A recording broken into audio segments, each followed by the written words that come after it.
Hello, Marcel. Hi, lady. It's great to see you. Great to be here with everybody. My name is Marcel. I'm just a small business owner. I'm a retail investor. I'm a former real estate broker, so I do understand a thing or two about macroeconomics and the bigger picture. But I'm nobody special. I'm not a celebrity. I'm not famous. I just do what I can to try to share information and provide as much information as possible to retail investors because I am one, and I would like to see them succeed in the future. Um, I am basically currently working on a broker dealer by the name of Lit Exchange. That being said, we are not yet operational. This has been in the works since September of 2021. And in the near term future, when we do get the proper certifications and approvals from FINRA, you guys will be the first to know. But until then, I'm going to continue to do what I do and try to provide as much education and entertainment as possible. That's really it. Like a lot of these guys just stated, I'm really heavy into meme stocks and precious metals and tangible assets, real estate and such. So I do enjoy being an ape, mainly because it provides me with an opportunity to see what my fellow retail investors are doing and what they're interested in. And I believe that fighting for free and fair and transparent markets is extremely important. That's why I flew from Chicago to New York City on the day before Thanksgiving to, basically advocate for that with the mobile billboards that Cat Stryker organized using, retail investors' crowdfunded money, basically. We did some YouTube videos about that. I was really, really proud and really happy to do that. And I'll continue to do whatever I can to advocate for retail because we're worth it, for me, for you, for our children and our grandchildren. I think retail needs to have more power, and the SEC and FINRA need to do more in regulating our markets to be fair, like banning payment for order flow and, the usage of dark pools and such. But let's not get into those specifics just yet. Thank you for having me. I'll leave the floor there to you, lady. Thank you. Thank you all for being here. And what an incredible group of people holding APE and AMC and Highcroft. Incredible. We all know Lord Peter. Maybe you want to introduce yourself very short? Lord Oh, Peter? oh yeah, I'm just a nobody. Yeah, no, seriously, I've been in the play since March 2021. I was notable because in the spike in January 2021, I made a post on LinkedIn saying this GME thing's ridiculous. You people are going to lose your money, and then DFE basically doubled its position, and then GameStop jumped up again. And I said, okay, I'm definitely wrong about this. There's something going on. So I started to get into it, and as I got into it, I said, you know what, these guys are actually onto something. And of course, the more you stay in the play, the more you watch the nonsense of the price manipulation every day, you just start to realize, my God, this is like the most corrupt. I mean, I've seen stuff go on in FX and bond markets. I've dealt with people that were doing shady things, but never to the extent I imagine what was going on in this market. And it's like the ability to delay settlement by 3 days and having the settlement agent be more or less an accomplice in embedding some of this activity is just truly mind-boggling. So it's been an education, to be sure, and I congratulate everyone that's kept with this and has faith, because it's been a struggle. It's never you get challenged right, left, and center. You're either deluded for being an idiot, or you're called a shill, or you're be called like all kinds of ridiculous nonsense. And then at the end of the day, where are we? There's so much DD that's been done. You can disprove all the nonsense that's been thrown at us. It doesn't stick. The only problem is they still are able to manipulate things. I'm hoping that the crypto meltdown is going to reduce their liquidity, and again, phase 6 is not yet played out. So there's people that said, oh, phase 6 didn't do anything. You have no idea what phase 6 is. Then it's basically all the swap agreements that have been hiding all this nonsense in the background haven't been valued properly. So as soon as the third parties actually get around to valuing them properly, and these are all grandfathered deals, so they don't automatically get valued properly immediately on September 1st. It takes like this depends when the next reset date is. Maybe that's 6 months away. So it's a long-term process. But I mean, basically, they're running out of places to hide. So this is going to come to an end some point. I just don't know if it's 2 weeks or a year from now. But anyway, it's been a struggle, but a very interesting learning experience nonetheless. And I own AMC, I own APE, I own Highcroft, and I own GME, despite the fact that GME elitists seem to want to attack me all the time. It's absolutely ridiculous. But anyway, that's me. Maybe they just like you and they like to bully you. No, it's mine, right? That a little bit, little bit joking around, bullying, and then you get a kiss. So maybe they just don't like the fact that I like talking about AMC more, right? It's like, oh, I like movies more than video games. Oh, I mean, it's true. There's more to talk about, right? So anyway. I already got 2 questions. So Butcher, that's awesome that you're going to start an online, like a lit market for apes. Is there any situation where with that new New York Stock Exchange rule that got passed where the New York Stock Exchange can send block orders itself to alternate trading systems, or is there a way to guarantee that they're not going to send them away when they get there?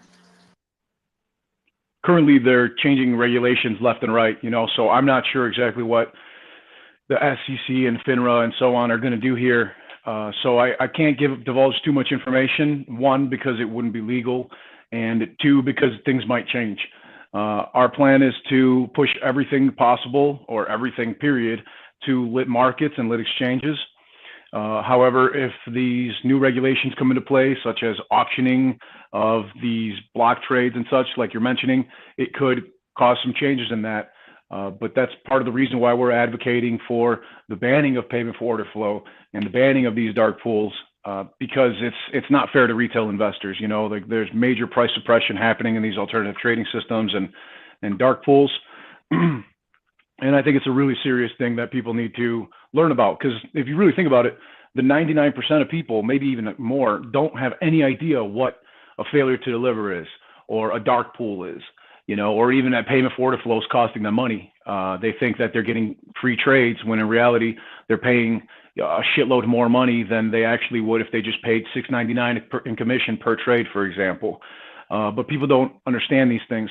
So we're doing everything we can to run trades through lit markets and lit exchanges. And again, that's why the name of the company is Lit Exchange. We're not currently a broker dealer, but we're in the process of becoming one. It's a long process because we don't want to start off on the wrong foot.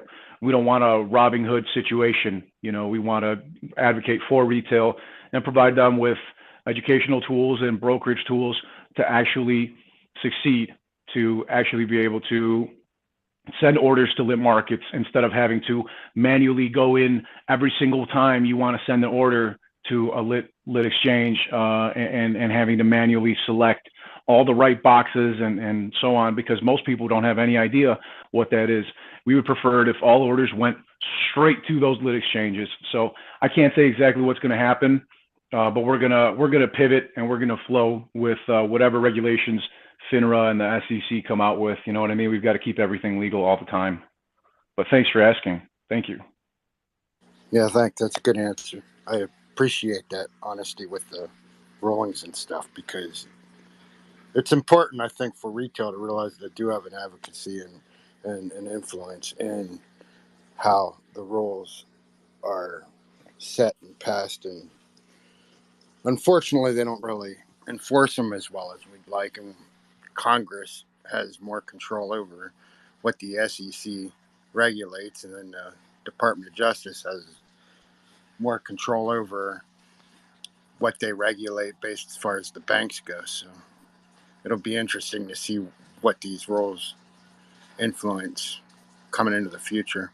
And these rules are coming out because investors have affected these markets in a way that they had to do something. So I think they're still leaving loopholes, and I think we're exposing the loopholes, and we're at least holding them accountable. The other question I had, Peter, with Libors on all the foreign exchanges going away, how's that going to affect market trading as far as the bonds. And I mean, obviously, there's enough DD out there to know that they were using collateralized bond swaps to do overseas trades. How much do you know about the Libors?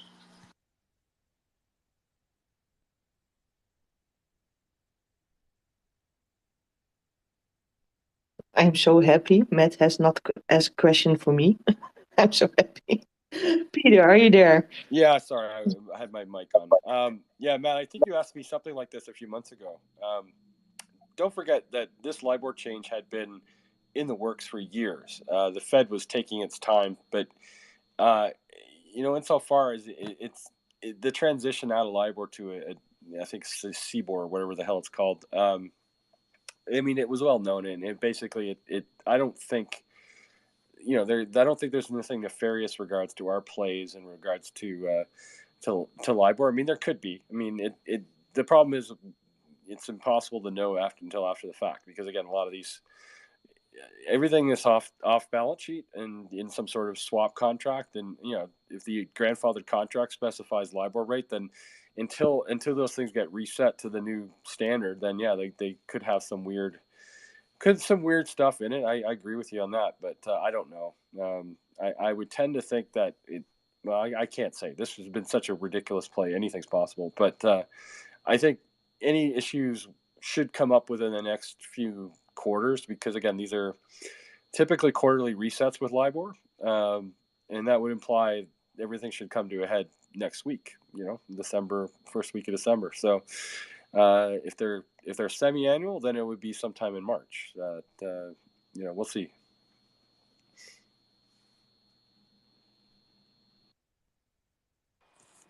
Does that answer your question? Yeah, I'm just not like when I was looking into the Libor thing, I kind of got the impression that they were basically saying that the bonds and the swaps are too volatile, and so we're not going to set a rate standard, because the rate standard was basically supposed to be a blueprint that two parties could use in the swap, where it was a set rate. So it was basically a blueprint, and everybody used the same blueprint. Whereas now, with like the European getting rid of theirs, and a bunch of them already got rid of their Libors, party exchanges need to be negotiated between the institutions themselves. Is that my understanding that correct? Yeah, I mean, the standardization. So if you go through an ISDA swap agreement, I mean, the standard benchmark will be Libor or whatever the replacement is. But certainly an OTC contract, you can agree to whatever terms you want, as long as the legal, it basically has to, if it's a swap agreement, it has to follow the ISDA format. But you can modify the benchmark however you wish. I mean, it's something like, for example, in some option related swaps, it's like, well, the standard is Black-Scholes model, but then the people will say, well, we want to modify that, or we have a modified Black-Scholes model or something. So you can always add, in an over-the-counter between two counterparties, it's a private agreement. You can do whatever you want, right? And that's what a lot of people miss in terms of the stuff in AMC. It's like, yeah, who knows what you'd agree to pay? Okay, give me 10,000 real AMC shares. Oh, well, the implied value of that's $1,000, but it's never going to be. Why would you do that? It's like, well, you're all hiding it. When you do derivatives, you can do a lot of stuff like that. So yeah, standardization is the idea, but in practice you can modify them. And one of the biggest problems with sort of CDS in fact is, back, what comes to mind is in 2019. This is getting a little offhand, but Thomas Cook FX basically went bankrupt, and a lot of people had CDSs on them, but no one knew exactly how many CDSs were out there, because it was all over the counter, and so no one was keeping track of the actual amount. So that's why there was part of the reason we had a liquidity crisis on September 16, 2019, is because everyone had no idea what the exposure to Thomas Cook was. So kind of things like that happen when you have this non-regulated market. That's the problem with OTC. It's just and that's what Bigham's keeps talking about. It's like there's so much unknown risk out there because of these contracts, so these derivative contracts, which have in the past not been well marked to market, and that's why phase 6 is important. So.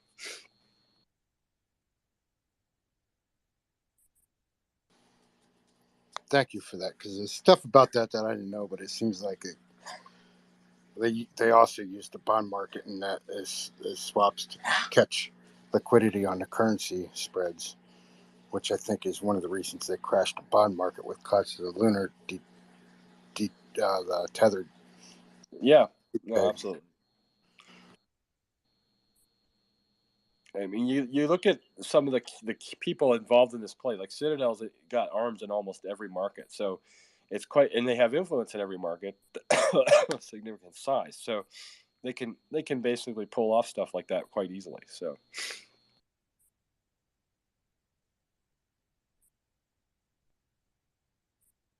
Just to add to your guys' point, I think you both bring up some excellent notes here. The fact that these ISDA swaps are not just all like ending at the same time, right? And these everything going on with phase 6, there's all sorts of different kinds of derivatives and swaps that are being abused here, whether it be, total return swaps on tokenized security offerings, like the billion shares we found that supposedly don't even exist, on Bitrex and FTX, et cetera, for GameStop and AMC, as well as others. A lot of these contracts in ISDA and the bond market and such expire at different times. Like you guys were saying, there are, monthly contracts, quarterly, biannual contracts, annual these things sometimes go even up to like 5 or 10 years, depending on the actual swaps and such that are being used. So it's kind of like a gradual rollout with phase 6. These ones that were previously enacted and are grandfathered into the current rule set are still playing by the old rules and have not had to roll them yet. But when new swaps and stuff have to be taken out and they have to be rolled, then the game is changing. The game is constantly changing on these guys, and they're constantly trying to find new ways to hide short interest and hide failures to deliver and so on. But I think you guys bring a great point. Is too many people in retail are like, well, what happened to phase 6? What happened to these other regulations? What happened to these Chinese sanctions and these Russian sanctions, Iranian sanctions? Well, these things are all working. These things are all at play here. The liquidity is being taken away from these guys. The collateral is being taken away from them slowly. And little by little, FINRA and SEC are passing regulations. And I think that's a lot of the reason why Virtue currently is suing the Securities Exchange Commission, because they don't know what the SEC is going to do. And it scares the shit out of these market makers and short hedge funds. Personally, I think that to be the case because they want to be able to figure out how they can adapt and continue to maintain their current over-leveraged positions with these derivatives.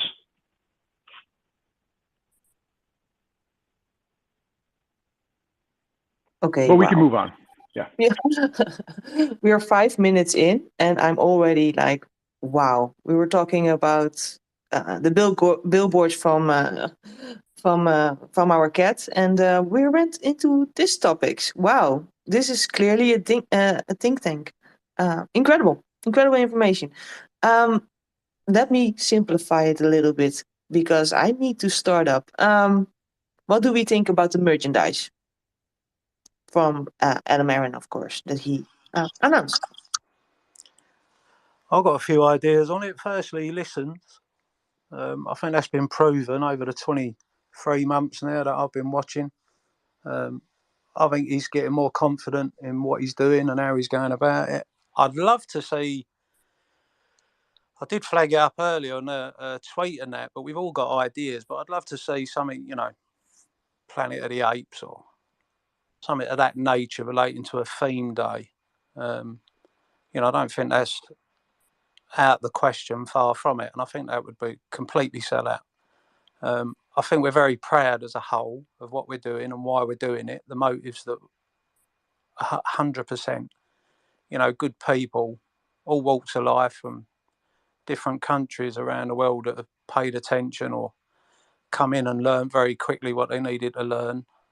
People with a history that remember the past. But I think something like that, I think that would be a great idea. And it's just an additional step. And all the while he's taking steps to turn the company around and he's looking to go in and move into other areas. You know, Mycroft mining was a big surprise for everybody. You know, I pay attention to ideas and what people put up and put forward, and there was a lot of ideas, but I don't know anybody can say they put forward by Mycroft mining. Well, he thinks on his feet as well. So all the while he's taken a step forward, I'm 100% supporter of where they're at, what Adam Aaron and the team are doing. I am, like everybody else, I'd love it to be over. I'd love to get justice and fairness and transparency. I want people to go to prison. And I want it today. I wanted it 2 years ago, 10 years ago. So I've waited an awful long time. And whilst every day is hard for people that have hit hard times, you see Adam Aaron doing something so simple as listening to the shareholders and putting together the merchandise. He's still listening. And he's still working on these plans. I believe that plan come out sort of end of September, October, I'd guess, off the top of my head. Some things take time. You know, the popcorn ain't hit the market yet. Some things take time. This play we're in, it takes time. All these rule changes that you were just talking about and others take time. As hard as that is, it gives everybody else a chance to wake up to what's actually going on in the markets, how they're affected, the 401ks. So it's bittersweet, you know. Cloud has a silver lining, or all the different sayings that you can imagine yourselves who are listening. It's one day at a time, and it'll happen when it happens. But as long as a company that we all love and we've all invested and we work hard and put our money into are taking a step in the right direction, it might not be the step that some want today. You know, there might be other avenues or other roads they'd like him to travel down, etc., etc. He hasn't harmed the company. You know, selling shares was about getting money in the bank so that he could ride out. Nobody knew last year whether the government were going to lock you all up again, lock us all up again. Nobody knew. So Adam Aaron's out in the background trying to run a business, not having guarantees like a lockdown won't be announced, and having to deal with the fact that he's got 4 million plus investors that he's trying to work out how does he talk to them, which I think he's playing coming out and meeting people in cinemas. You know, he'll answer questions, rightly so, when he does the earnings call.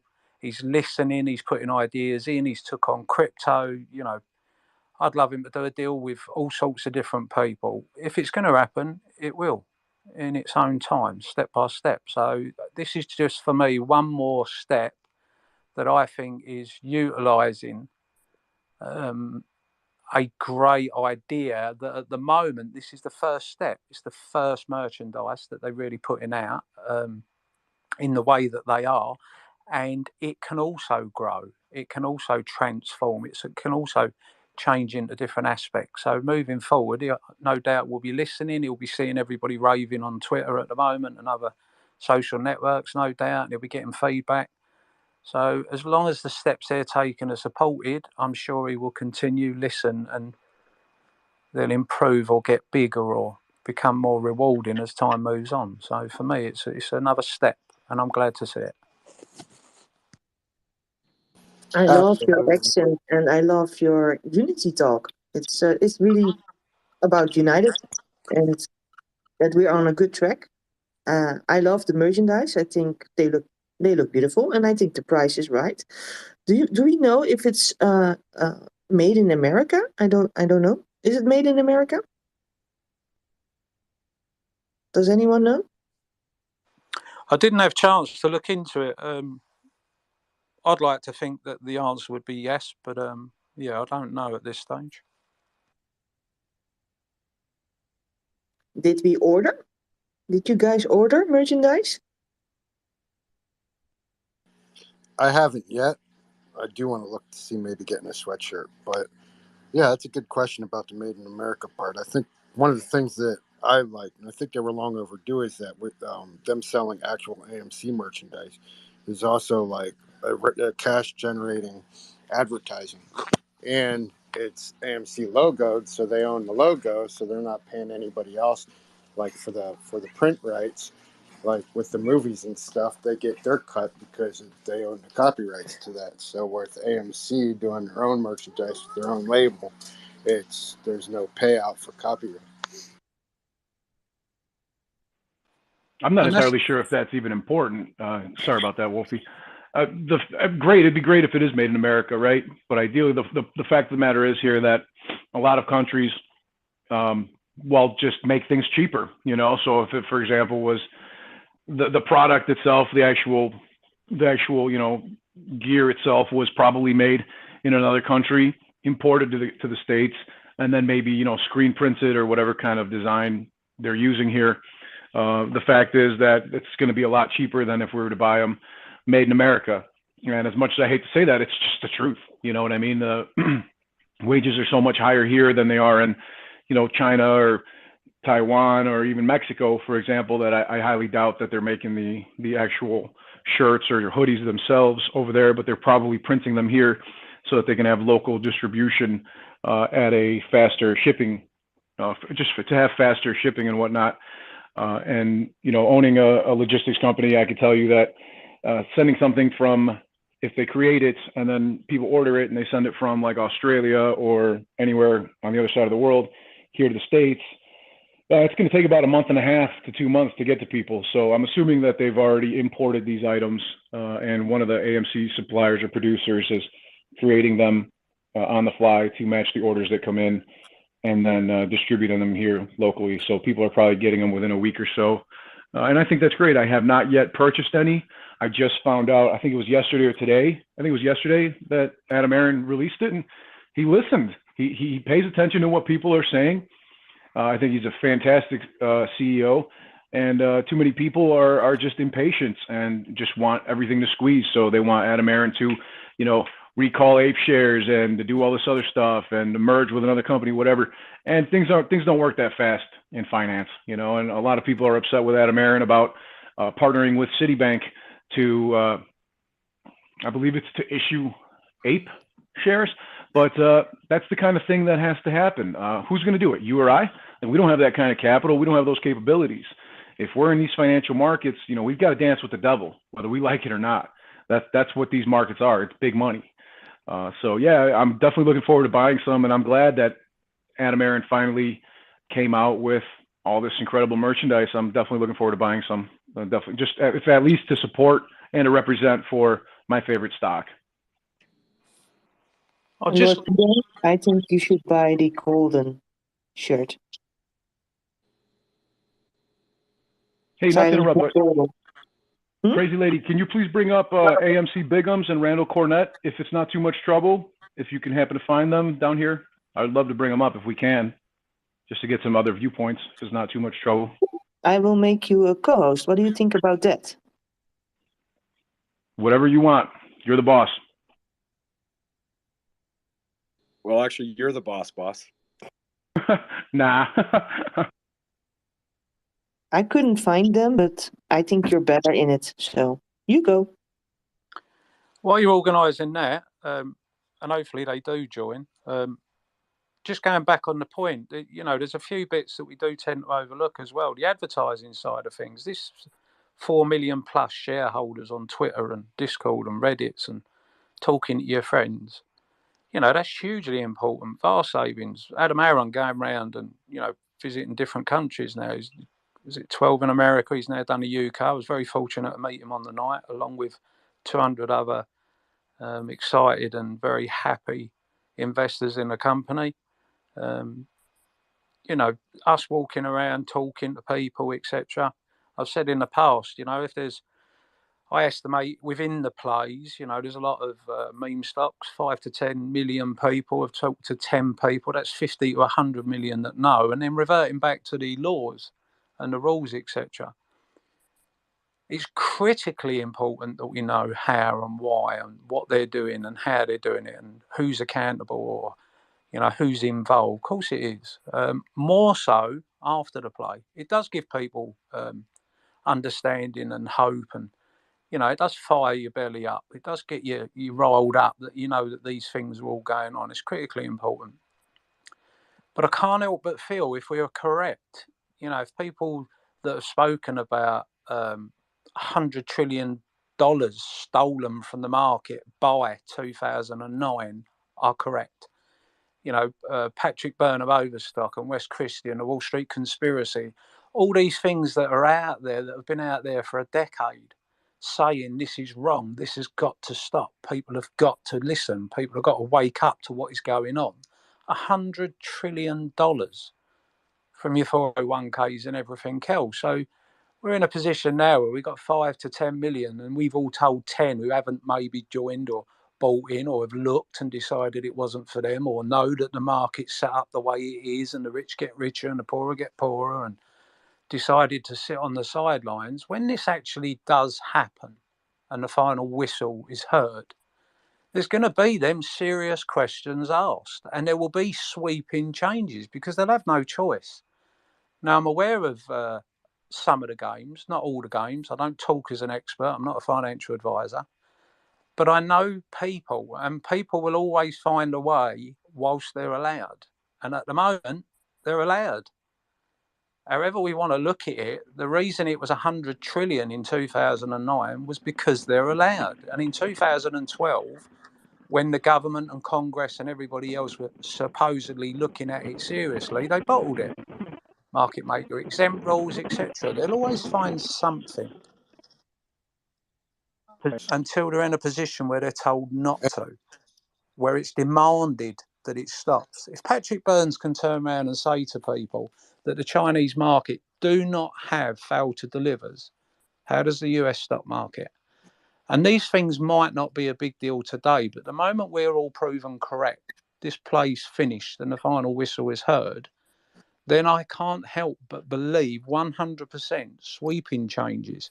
So we're starting to see clawing back. We're starting to see Dave Lowers and stuff, Big and Flags Up, Boss Blunts, and lots of others, thankfully.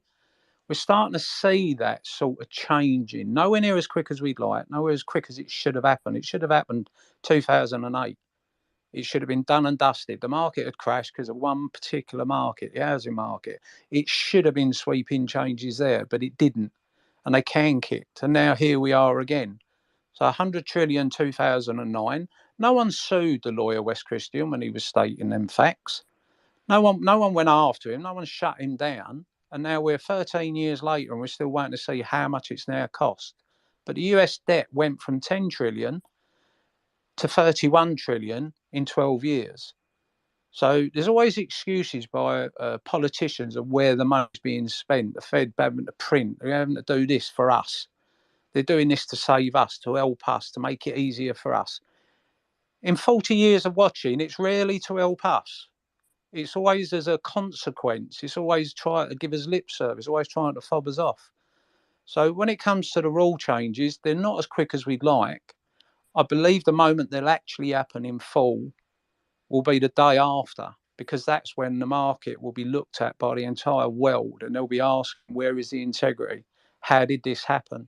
How did we have two squeeze? When VW squeezed, nothing changed. Rules didn't change, players didn't change, game didn't change, banks didn't change, no one went bankrupt, no one went to prison, no one was held accountable.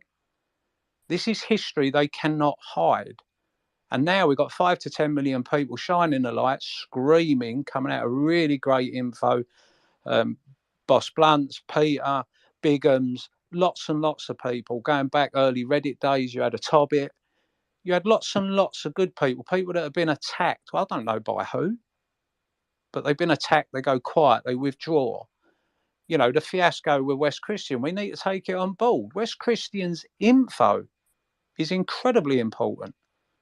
The reason it's incredibly important is the same reason why he gets attacked. They don't want you knowing. They don't. You're in the play. You work for your money. You put it in. You're an adult. You made your decision. You did your own DD and your investigation and looked into it, and you decided you wanted to buy in. You're in. They don't want everybody else doing what you've done or what I've done. They don't want you knowing what you know or what I know. They don't want people knowing what West Christian knows. Because if he was wrong, they'd have sued him. They'd have shut him down. They'd have took his license off him. They'd have attacked him. Well, whatever they have done, he's still saying the same things today. Wall Street Conspiracy. We haven't had to reinvent the wheel. There was a great film made that highlighted all this information. There was other films that people watched, The Big Short, etc. You can join the dots. But you don't have to join the dots if you watch the Wall Street Conspiracy. It's got lawyers in it. It's got Congress in it. It's got the SEC in it. It talk about DTCC. You've got Lucy Commissar. You've got Dr. Susan Trimbath. You've got Wes Christian, you've got Darren Saunders. These are people that were involved fighting what we're now fighting today, and it's getting bigger and louder, and the light is shining brighter. And I believe all the rules that they're talking about at the moment, we have to understand that we're fighting the devil now. And the devil's had it their own way for too long. That means that they had time to leave the loopholes. They had ways of getting the market maker exempt rules in place. They had ways of getting into the SEC when they needed to, or lobbying Congress when they needed to. They become super powerful. They're upsetting the status quo, and they're bringing a lot of heat right now. So they had the game set up the way they wanted it. And then in 2021, apes turned up and said, we're here and we ain't leaving. And now they're in a position where they've got 5 to 10 million people who can stand up and shout and scream about exactly what's gone on. But there will be others that went quiet. There is others that are still in this play that don't come on our Twitters and in our Discords and on our YouTubes telling us what they know or what they're doing or who they're speaking with. But behind the scenes, it will be happening. No way on earth, after that Wall Street conspiracy come out, Congress don't know. The SEC don't know. DTCC don't know. They know.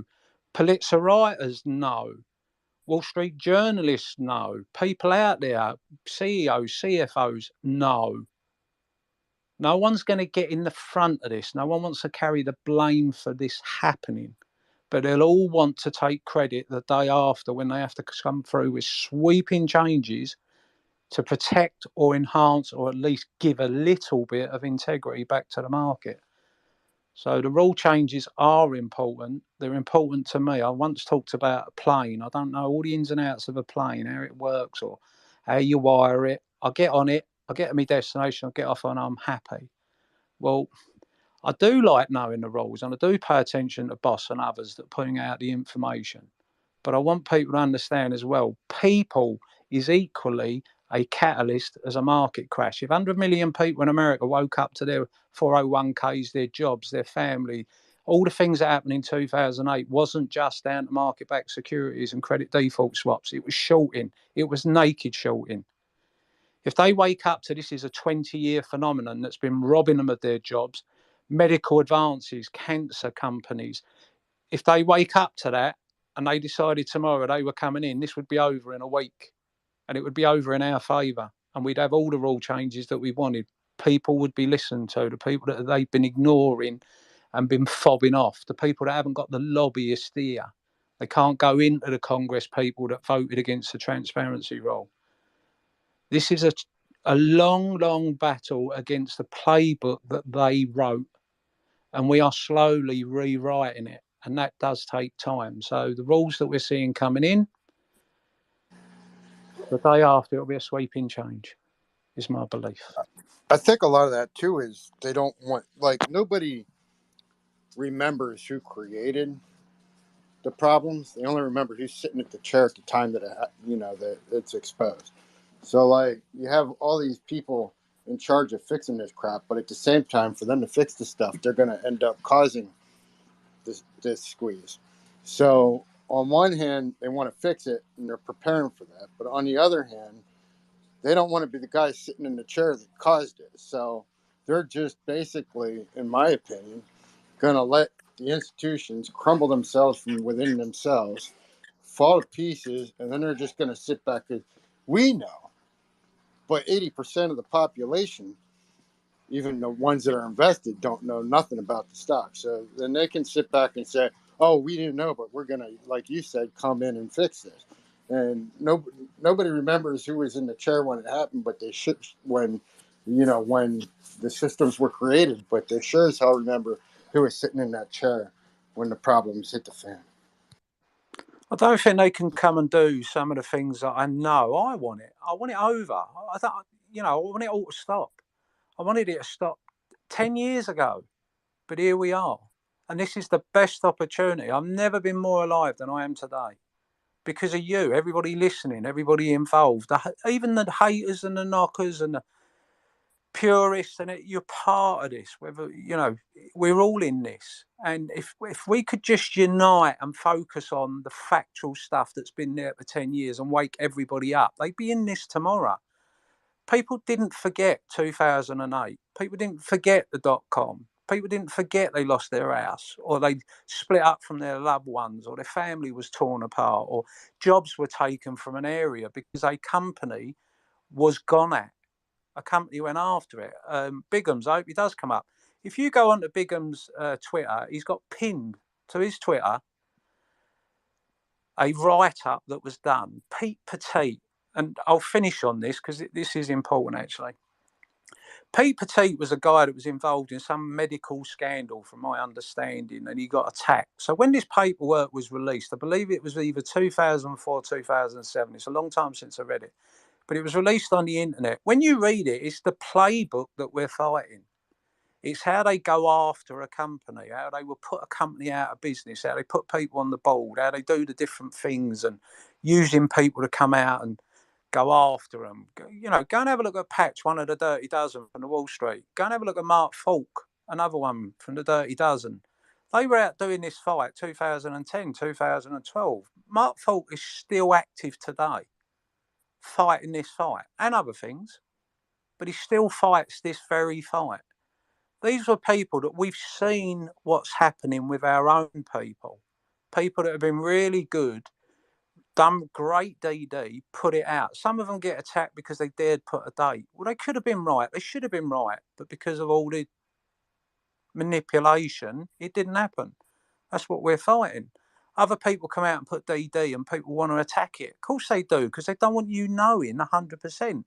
If someone put DD out and we all agreed 100% with it, nobody could attack it, nobody would disappear, and more people would know where to look. And that's the game that you're in, whether you know it or not, whether you like it or not, or accept it or not. I know, I've been watching for 40 years how they work, they being the other side, 1%ers ultimately. They create the divide, they create the argument, they create the fuss, they create you arguing against you. It's me and you against them, not me against you. I've said it before, and it's exactly how they want it. So when we go out and we jump on the comments, when we go out and we get involved in some of these topics and conversations, mutually disagreeing in a polite way is not a weakness.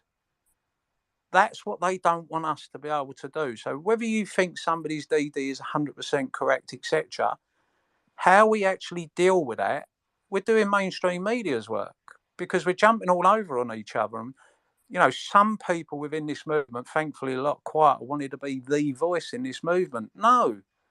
One voice amongst 5 to 10 million is going to be drowned out. It's not going to attract the percentage, the majority. But if we all talk as one, everybody can hear it. And I know that's very simplified, but it is possible. And I think for the most part, we've done bloody great. I hope we go actually improve. That's the Mandela effect at work, you know. I truly think so. The more people individually that work to try to, you know, do this due diligence, to educate others, to actually help push for reform, to comment on the SEC regulations, to implement, you know, new businesses and practices to try to help retail. You know, a lot of people are doing it. I think it's going to lead to a, you know, people coming together behind us, and that Mandela effect is real, you know, where a lot of people individually working towards a greater goal will lead to this snowball of reform that we're desperately in need of right now. Going off of that, I think everybody in this room, if like, there's like over 500 in here, so, and I'm not used to speaking to this many people, but whatever. If you think the movement's, this is just a very small fraction, so I implore you, everybody, to go to somebody that you're following. Go to their list of followers. Don't go to the ones they're following. Go to their list of followers, right? And then go to one of them people. And then go to their list of followers. And then go to that person's followers. And then find somebody. And then find somebody that's in a room. And then go into a room there. And once you start to realize how many different fractions of networks are built around this retail movement, you'll see the bigger picture, because Twitter has a way of keeping you in your circle. And I found a way to get outside of that circle is to go to your followers, go to the people that are following them, and then the people that are following them, and get outside your circle and expand your horizons within Twitter, because it won't let you do it unless you do that.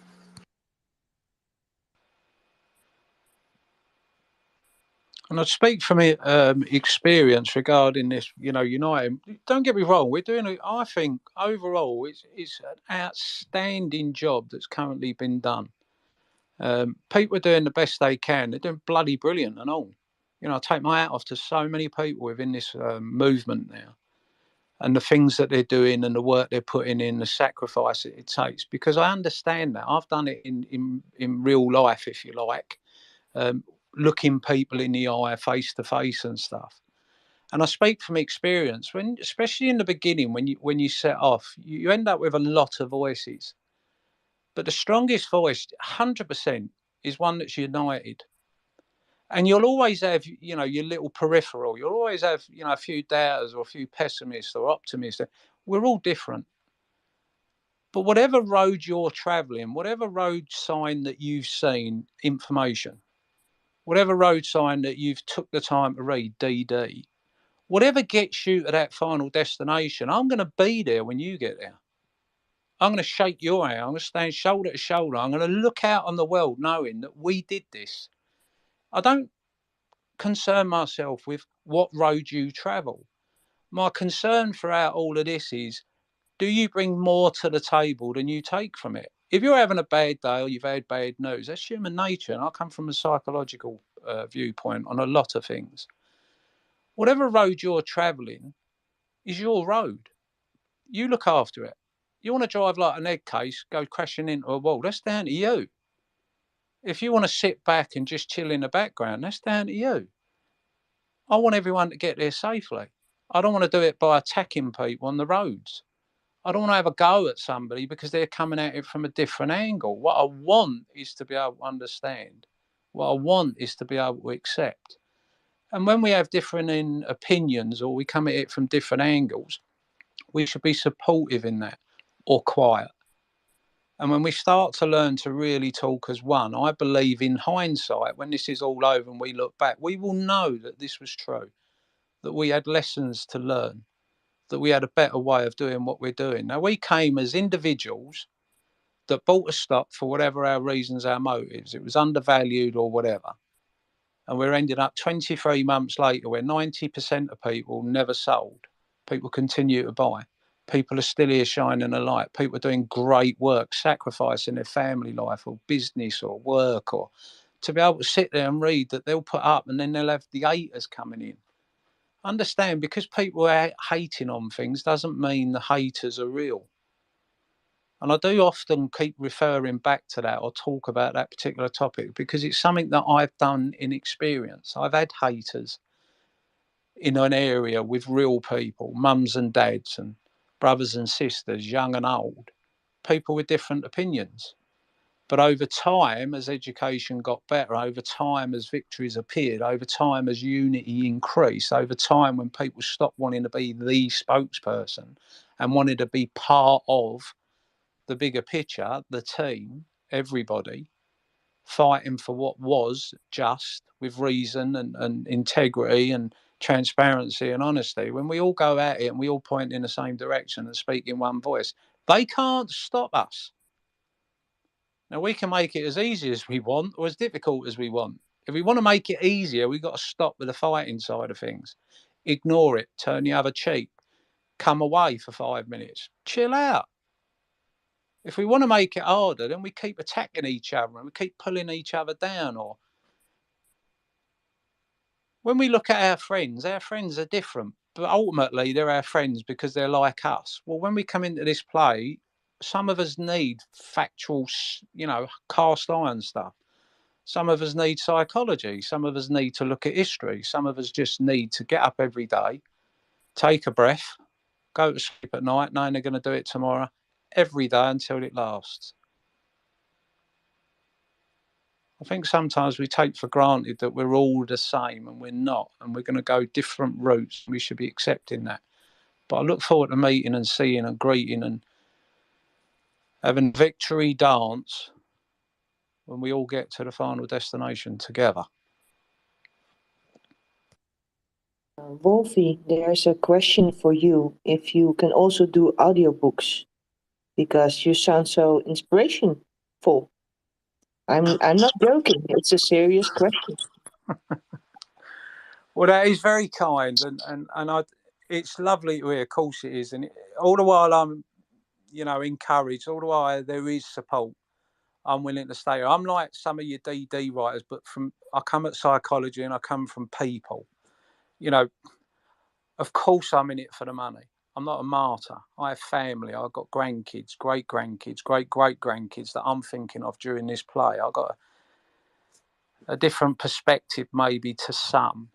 But as far as a narrative, if you listen to people enough, if you've got your eyes open and watch the struggles that real people have to do, not because they're lazy or they're dumb, not because they've been given a stimulus check, not because the government's really looking after them.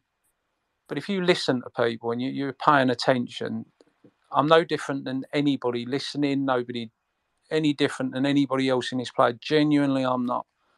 I'm working class. I'm proud of it. I've got morals and principles, and we are just not heard. You're hearing me today, but there'll be people hearing this, talking about a narrative because of my accent. All of yous with your different accents. You come to the UK and do narratives for our kids, so when we put the books on when they're going to bed at night, they can listen to your accents. They prefer yours to mine.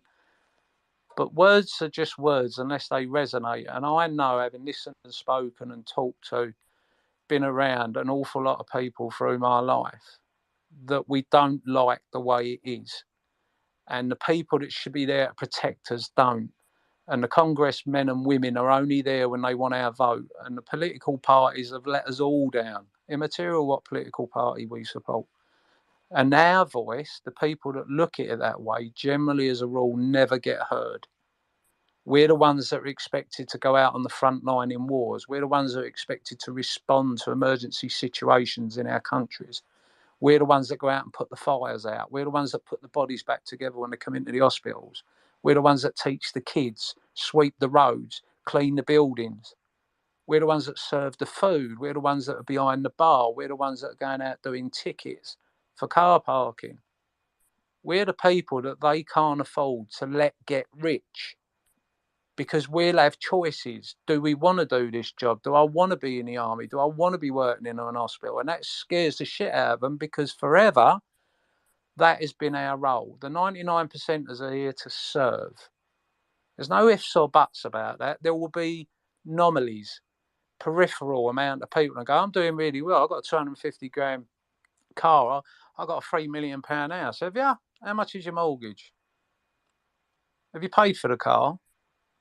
We all aspire for more, because whether we like it or not, it's exactly what they use. When they use the army and TV come around, it had already been in play. They just use it to bombard us. They had a big campaign when the miners' strike was on back here in the UK, when Thatcher was saying she weren't going to close no pits. Absolute decimated areas of this country, the coal mining industry.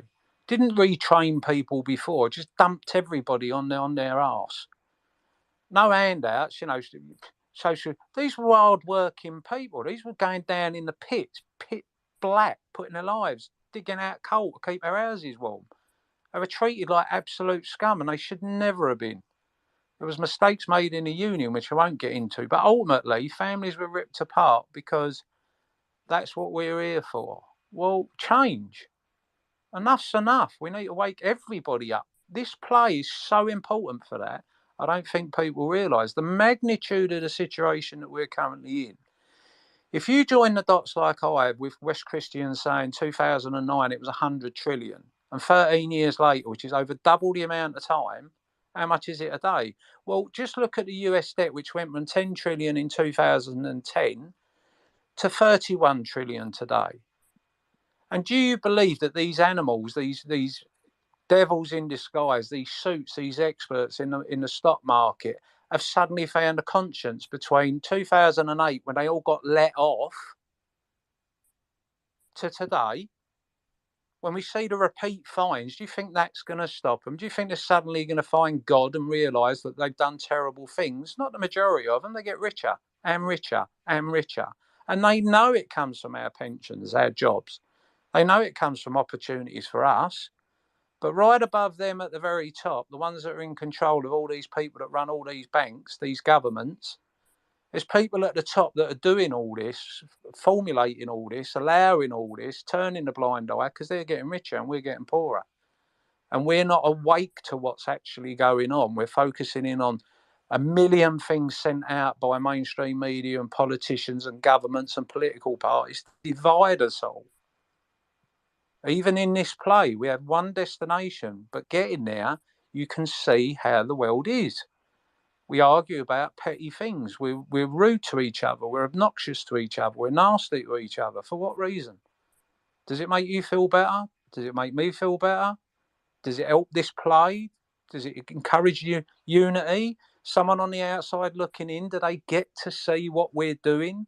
Do they know where to look, or do they see people arguing or jostling for position? Or we're doing mainstream media's work, and I think if we can just get this play done, become victorious at the end, be able to stand up and say what actually happened, stop them sweeping it under the rug, keep that light shining and do it together. 10 million this time will be 100 million in no time at all. And this is, for me, can be just the beginning. And that's on each individual that are in this play, what they do or don't do, what they do want to do or not do afterwards. But if we can save every single person in America who pays into a pension, a 401k, if we could save people losing their houses, their jobs, if we can save new technology advances, maybe cancer-curing companies, and have a look at Wall Street conspiracy. Darren Saunders had shares, and his family bought into shares in the same cancer-curing company. If they don't want it to happen, it ain't going to happen. This time round, it's going to be different. And I'm relying on everybody else, hopefully, to be able to wake everybody else up so that we have a bloody good chance of doing just that. You're a dreamer, Wolfie. You're a dreamer. Fucking right I am. God bless you, brother. Well, it was beautiful. God bless you. And yeah, it's all about magic and dreams, right? AMC is saying that. AMC is merchandising it. We are now in a cinema that's also holding a mine. I never dreamt of that. So yeah, magic can happen. Absolutely. Abe Average is trying to join, but he has some connection problems. So maybe he will come, maybe not. If you have questions for the SpaceCall, please comment in the SpaceCall tweet, and I will address. What do you guys want to talk about? Because the market just closed. Yeah, AIM is in the green. APE is severely in the red, 1.05. What do you think? Some people having concerns about APE. Yeah, I was thinking about this week, and I saw some unfortunate posts. The usual, like, Adam Aaron, APE is a failure. You've let us down. No pounce.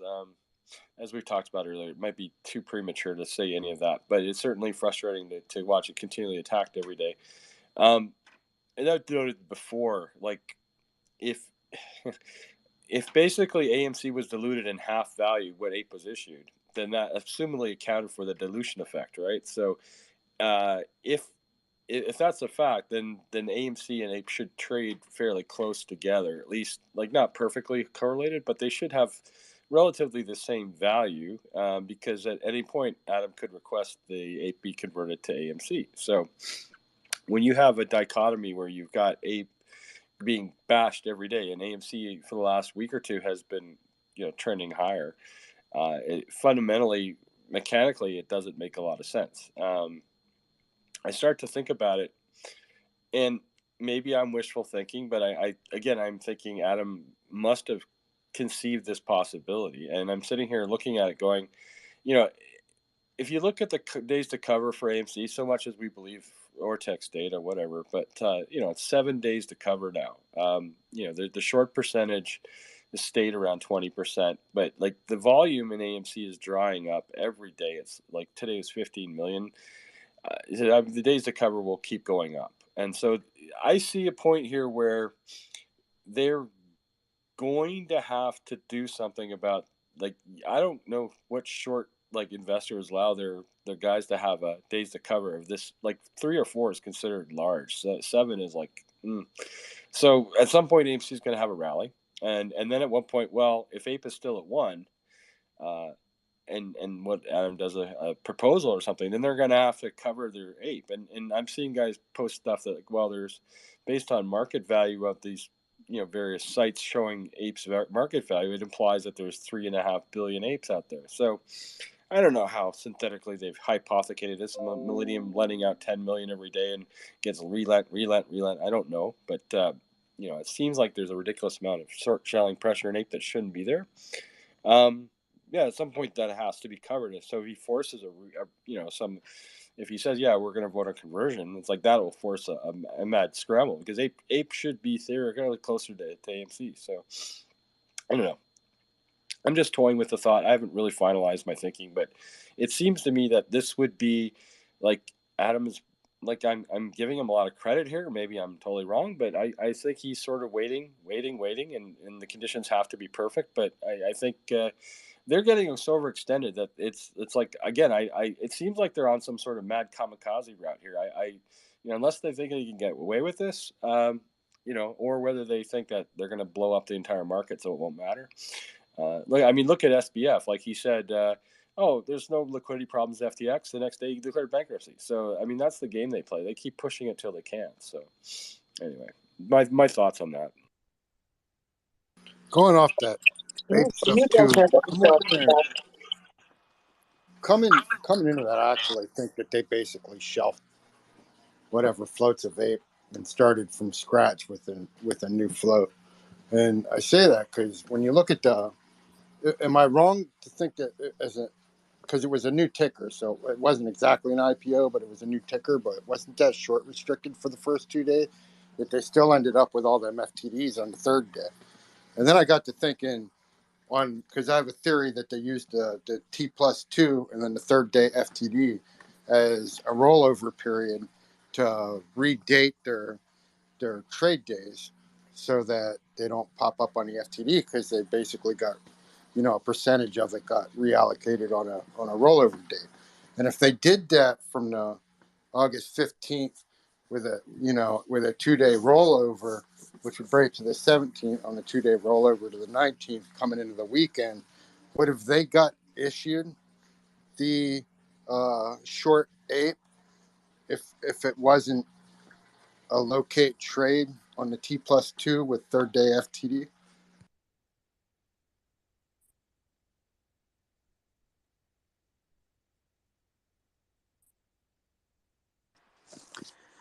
I think for me, when I personally look at APE, and more psychology again, as opposed to specific detail, and people go, but we need to. Well, you've got great people who can talk on that. So just bear with me and allow me to talk about how I see it. APE was brought out. When it was brought out, we had the usual hoorah. But to cut the chase on it, there was a plan. None of us know what that plan was. We've all had guesstimates and estimates. But it's not what you look at that matters, it's what you see. Now, I can live in a world of doubt, or I can live in a world of optimism. I'd rather optimism. I don't do hopium, I do hope. And I like to look at things that are realistic or logical. It doesn't mean you're always going to be correct, and I know that. So when I look at APE, Adam Aaron brought out APE. Now, the first thing for me when I heard about it was, all right, this is quite new. For me, this was quite new. Nobody really see this coming.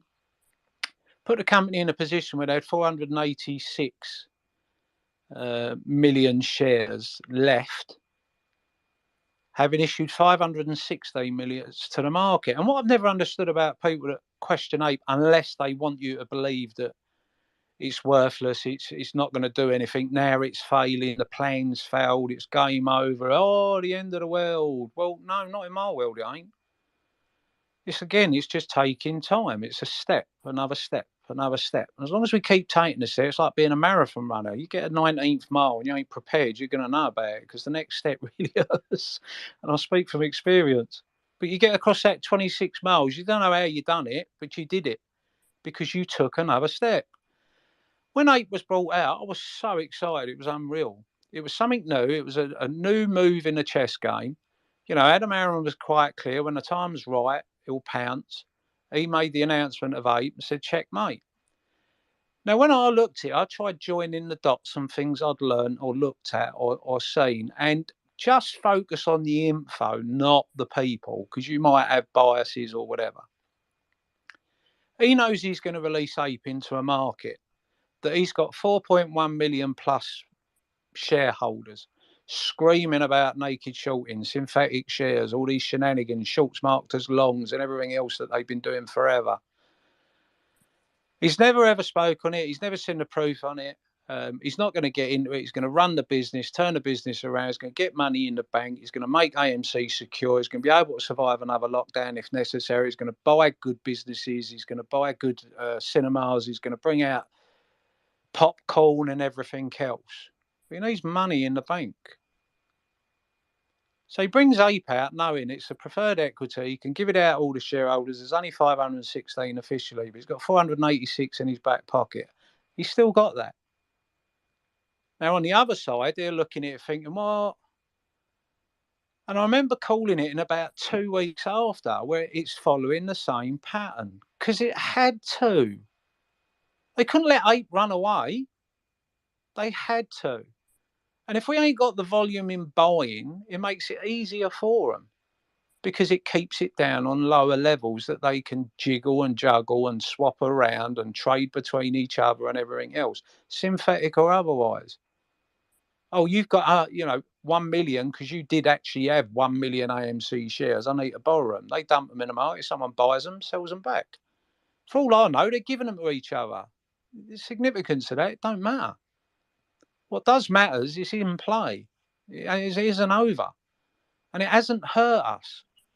The reason it hasn't hurt us is if we're correct and the belief 20 years of naked shares exist in all sorts of different companies, including up the food chain to Tesla, if we believe in our DD, if we believe this is what's going on in the market, if we believe that there's $1 billion been found through what was said earlier in the crypto side of things, if we believe the 5 million that disappeared out to Brazil, if we believe all the AMC shares that were hidden, now APE shares are being hidden in countries in, the UK, in companies, and well, if we believe that's all right, let's say there's 10 billion synthetic naked shares of AMC. Well, he's got access to 5 billion, but he's only actually got at the moment in his back pocket 486 million. And when the time's right, that's when I'd be pouncing. So if I was Adam Aaron and I was running the company and I had to look at a strategy, things I could do in order to make sure that we stayed strong, it is pretty much in keeping with what he's doing. Sometimes he does it a bit quicker. Sometimes he does it left field, something I haven't thought of. But ultimately, he's taken a step forward.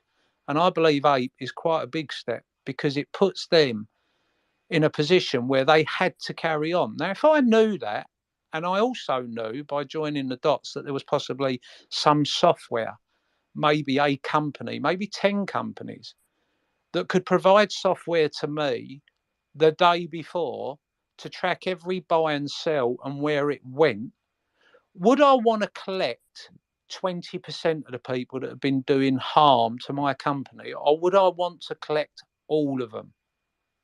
If I wanted to collect all of them, I wouldn't pounce yet. I would let them. I would use that software to track every share, and it's out there.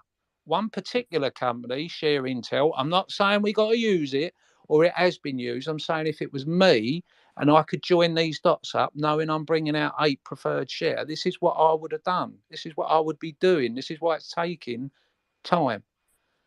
I would have used Share Intel. I would have released the 516 million shares. I would have tracked every single buy and sell of that share to every single place it went. because they can do that. It's been used in a court of law to prove that other companies have done it. Other brokers have done it. Other people have been doing naked shares or selling synthetic shares, and the court cases have been won. So if I was Adam Aaron and I knew about a company like Share Intel, or I could put a software onto my APE preferred equity that I was going to release onto the market, I would track it to the last one. And then I would pounce. Then I would collect them all up. And if I knew there was an announcement where RICO was being used, if I knew there was an announcement where the DOJ was being used, you bet your bottom dollar they'd have spoken to me. If I'm right in the thick of it, if there's 60 hedge funds being investigated, you bet they're going to be talking to me, because my company's one of them. Did we not hear of talk last year where they were going and being spoken to? So we're now in a position where we're still waiting. Yep. But it ain't over. And anyone who wants to say, yeah, it ain't happened, it ain't. Why? Why are you saying that? If you really want this to happen, why are you out there pouring scorn on it? Are you one of the bots? Are you one of the haters? Are you one of the purists? Are you one of the people who ain't got a clue what you're talking about? Yeah. Everybody wants everything now. People have no fucking patience nowadays. Exactly. Just to point out something, people keep writing the SEC, like, can I have information on the 43 million FTD apes? And they get access denied. So, I mean, I'm not an SEC expert, but why is that being not disclosed? So there's obviously an issue. So. My understanding, if it's an ongoing investigation, they don't even have to release it under the Freedom of Information Act, is my understanding. So if there is an investigation ongoing, I mean, you know, what do you need? You had Patrick Byrne that, you know, immaterial what you think, you look for the information. Well, I look for people. I look for the you know, join the dots. Well, Patrick Byrne came out and said that a whistleblower, a female, had approached him 2 years before, and he'd been coaching over 18 months, 2 years. Then they went quiet. Then it got announced there was a DOJ investigation, and within a week or so, she had contacted him back to say it was her.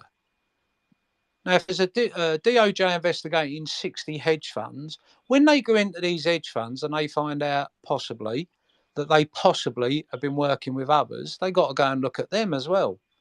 And then, when, in my understanding, when you bring RICO in, which is what was used to break up the mafia and beat the mafia, etc., when you bring RICO in, that brings certain heavy-hitting items, like they can go to any bank, and if a bank doesn't give them all the information freely, and RICO, through the investigation, find out that they were tied up into anything, they can also use their previous history, not just in that specific thing, but all their history, every fine ever given, every time they've ever been, oh, we're not going to hold our hands up and accept liability, but we'll pay the fine. Everything that's ever been levied at a bank or a broker or a person can be brought back out by RICO and the whole book thrown at them again. So in the background, if it's as bad as there is people out there, really good people, really smart people, been fighting this a long time, like West Christians and others, if they're out there saying this has all been going on, now RICO's come in, now the DOJ have come in, you're talking about, when I keep saying I don't think people realise the magnitude of the situation, going back to what we said earlier, people don't want to get in front of money. Well, they don't want to be the reason it all comes tumbling down. So everybody's sort of sat trying to cover their arse, this lining up all the ducks. Because the day it happens, there won't be a choice. Burry give the banks 2 years' notice when he put $1.3 billion in bets down, and they couldn't take his money quick enough. They had 2 years to get around that, use the rules, the tools, the players, all the contacts, Fed printing. They had 2 years to stop that market crash in 2008, and they couldn't. I don't think they still haven't made the changes, bro. No, they still haven't made the changes that they need to make, dude. Like, people fail to realize that Adam Aaron's pounce was just that. It was a fucking pounce, but it's not something that means, okay, game over. Like, okay, the MOAS is tomorrow. That's not the way these fucking things work. I've literally pulled up the tweet from Fidelity Investments right now on my screen. Aside from the 700 people here in the SpaceCall, there's another 1,000 people here on YouTube with us right now, all of us listening in and conversing together. Literally, Fidelity told us if a person was short one share of AMC on the ex-dividend date, August 22nd, they would be short 1 share of AMC and 1 share of APE on August 23rd. Shareholder equity remains the same since there is no share locate requirement related to a special dividend. His pounce literally doubled the shorts negative positions here. They were already in bad shape. If people remember what happened in January and June of 2021, when AMC ran up from a few pennies up to, several dollars, and then from $8 up to $77 a share. I remember looking at my $40 call contracts going from like 20 cents up to $20 up to $6,000 per contract. A lot of people forget this. There's been so much fear, uncertainty, and doubt pushed by people on YouTube and Reddit and Twitter and all over social media because they lack patience and because a lot of them are probably getting paid to do so, that it leaves the others unsure as to what's going to happen. But that hasn't changed our convictions. It hasn't changed my convictions, at least. I remember what happened, and I know it's not over. They never fucking covered. The GameStop report by the SEC proved that to us. The DTC held back a multiple, I think it was like $6 or $7 billion margin call from these guys. And until we have an actual market crash that drives up liquidity, that creates margin calls that just cascade through financial markets, not from the DTC, but from prime brokers to other hedge funds, family offices, et cetera, even retail, we're not going to get there. But the thing is, I can't say when that's going to happen. You can't. It could happen tomorrow. It could happen today in after hours or tomorrow in pre-market. We just don't know. The fact of the matter is people need to remember what brought them here, and they need to not believe the bullshit that's being fed by these mainstream media campaigns and these shills that are out there specifically to divide and conquer. This is the only way that they can beat us, is by getting people so worried and so scared as to what's going on with the price of APE, for example, that they sell their APE positions so that then they can use them to cover their failures to deliver. So they can use them to hide their short interest and re-lend them out to other brokers and other hedge funds, et cetera, that need them, and market makers. It's too easy to see what's going on, but so many people are walking around every fucking day with blinders on. And I have no doubt in my mind that at the end of the day, we're going to be so fucking rich that I'm not fucking leaving. I bought 1,000 shares of APE yesterday and another 200 and something contracts AMC 1. People are coming on my Twitter and saying AMC 1 doesn't exist. AMC 1's bullshit. I'm like, guys, there's been APE contracts all along. They're just hidden in the basket derivatives called AMC 1. AMC 1 call contracts can still be purchased. And if the stock price runs and you're able to sell some and exercise some, those ones that are exercised would give you 100 shares of AMC and 100 shares of APE. Therefore, even though there's not a direct contract, call contracts or options on APE, they still exist via the AMC 1 basket of derivatives. Now, a lot of brokers like Webull require you to call in to buy them. A lot of brokers like Robinhood don't even allow you to buy them. Even Interactive Brokers doesn't allow you to buy them. And I've got 12,000 shares of AMC and APE on IBKR on a cash account, non-margin. In addition, then I've got others as well, just pointing it out, other brokers where I can buy them, like Fidelity and Schwab. I look for the adjusted contracts, or I look for the AMC 1 contracts on Schwab. They're being hidden from retail specifically to keep people from buying them because they are scared shitless of having people make this kind of money on AMC, APE, and AMC 1. The derivatives and the shorts have been increased greatly, specifically because of Adam Arond's pounce. But there's so much ignorance and lack of education on the stock market that people can't see it and lack the patience, and therefore reach out to others on social media for information and education, when in reality, they should be out there looking it up for themselves. Don't take my word for it. Don't take Peter's or Ladies or Matt's, Wolfie's, or anybody, Bigham's or Randall. Go out there and verify for yourself. We're here to share, to entertain, and to share information for you to use it to go out and see if we're right or if we're wrong. That's for you to decide. We're not here to provide financial advice. We're just here to provide education so that people and retail can be strong together. Go ahead, Peter. Yeah, I was just gonna say I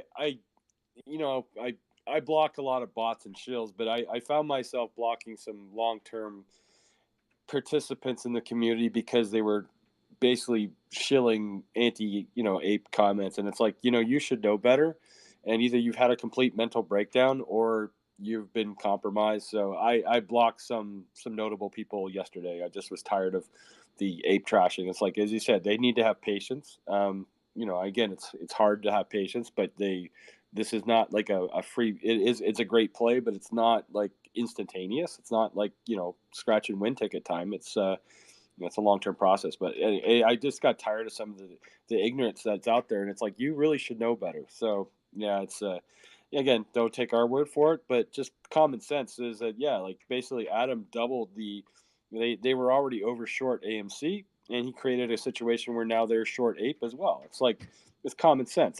That's why I went so much after Kevin when he started crapping on ape the first day. It's like, and of course, another YouTuber I don't like, but he was also crapping on ape, and it's like, you know what? It doesn't make any sense. Why would, like, they have to have an exposure to ape because it was just created out of nothing, and if they're short AMC, they're short ape. So this whole move from 10 down to 1 has been BS, and it's like, you can tell it's just been constant manipulation downwards. They're panicking.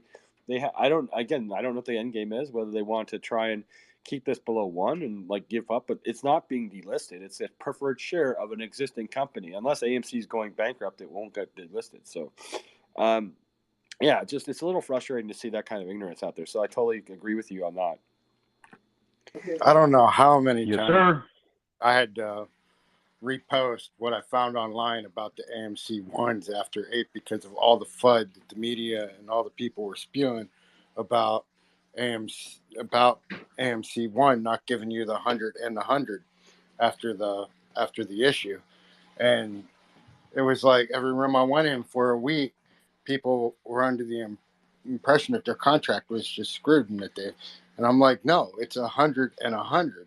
Now the crazy part is they kept if I remember right, they kept the strike prices just to the combined price, but the break-even price was the combined price, which confused people because they didn't know that they were getting 100 and 100. So when they were exercised, we were actually getting the value of the combined prices, which was the break-even on the contracts. But when they're putting out all that FUD and all that stuff about and creating that narrative, that there was a reason for it, and it was to keep you out of the play, to flood you into thinking that ape wasn't what it is, and to get people out of their positions. And that's what all the media, I mean, they're paid to put this stuff out there to give you that FUD, fear, uncertainty, and doubt, so that they can get leverage on your position again, because they need your position liquid so that they can create more synthetics and share them amongst their community so that they can scalp your money and drive the price down further. And they do it with the algorithm and the trading and using ATSs and controlling the percents and where they go. And they'll let it rip up a little bit by setting a certain percent of it, more buy orders going to the lit exchange as opposed to the ATS. When they want to drive it down, they do the exact opposite. They send all the buys down to the ATSs, and that's to move that price so that they can create that spread on that T+2 locate. And it's just crazy how much FUD we have to drive through to get the point across for people to say, well, what about this? And they're saying this. Well, what do you really think about that? Because we've been it's almost like, what did you learn in the last year? And it's the same play, same game, a year later, but the play didn't change.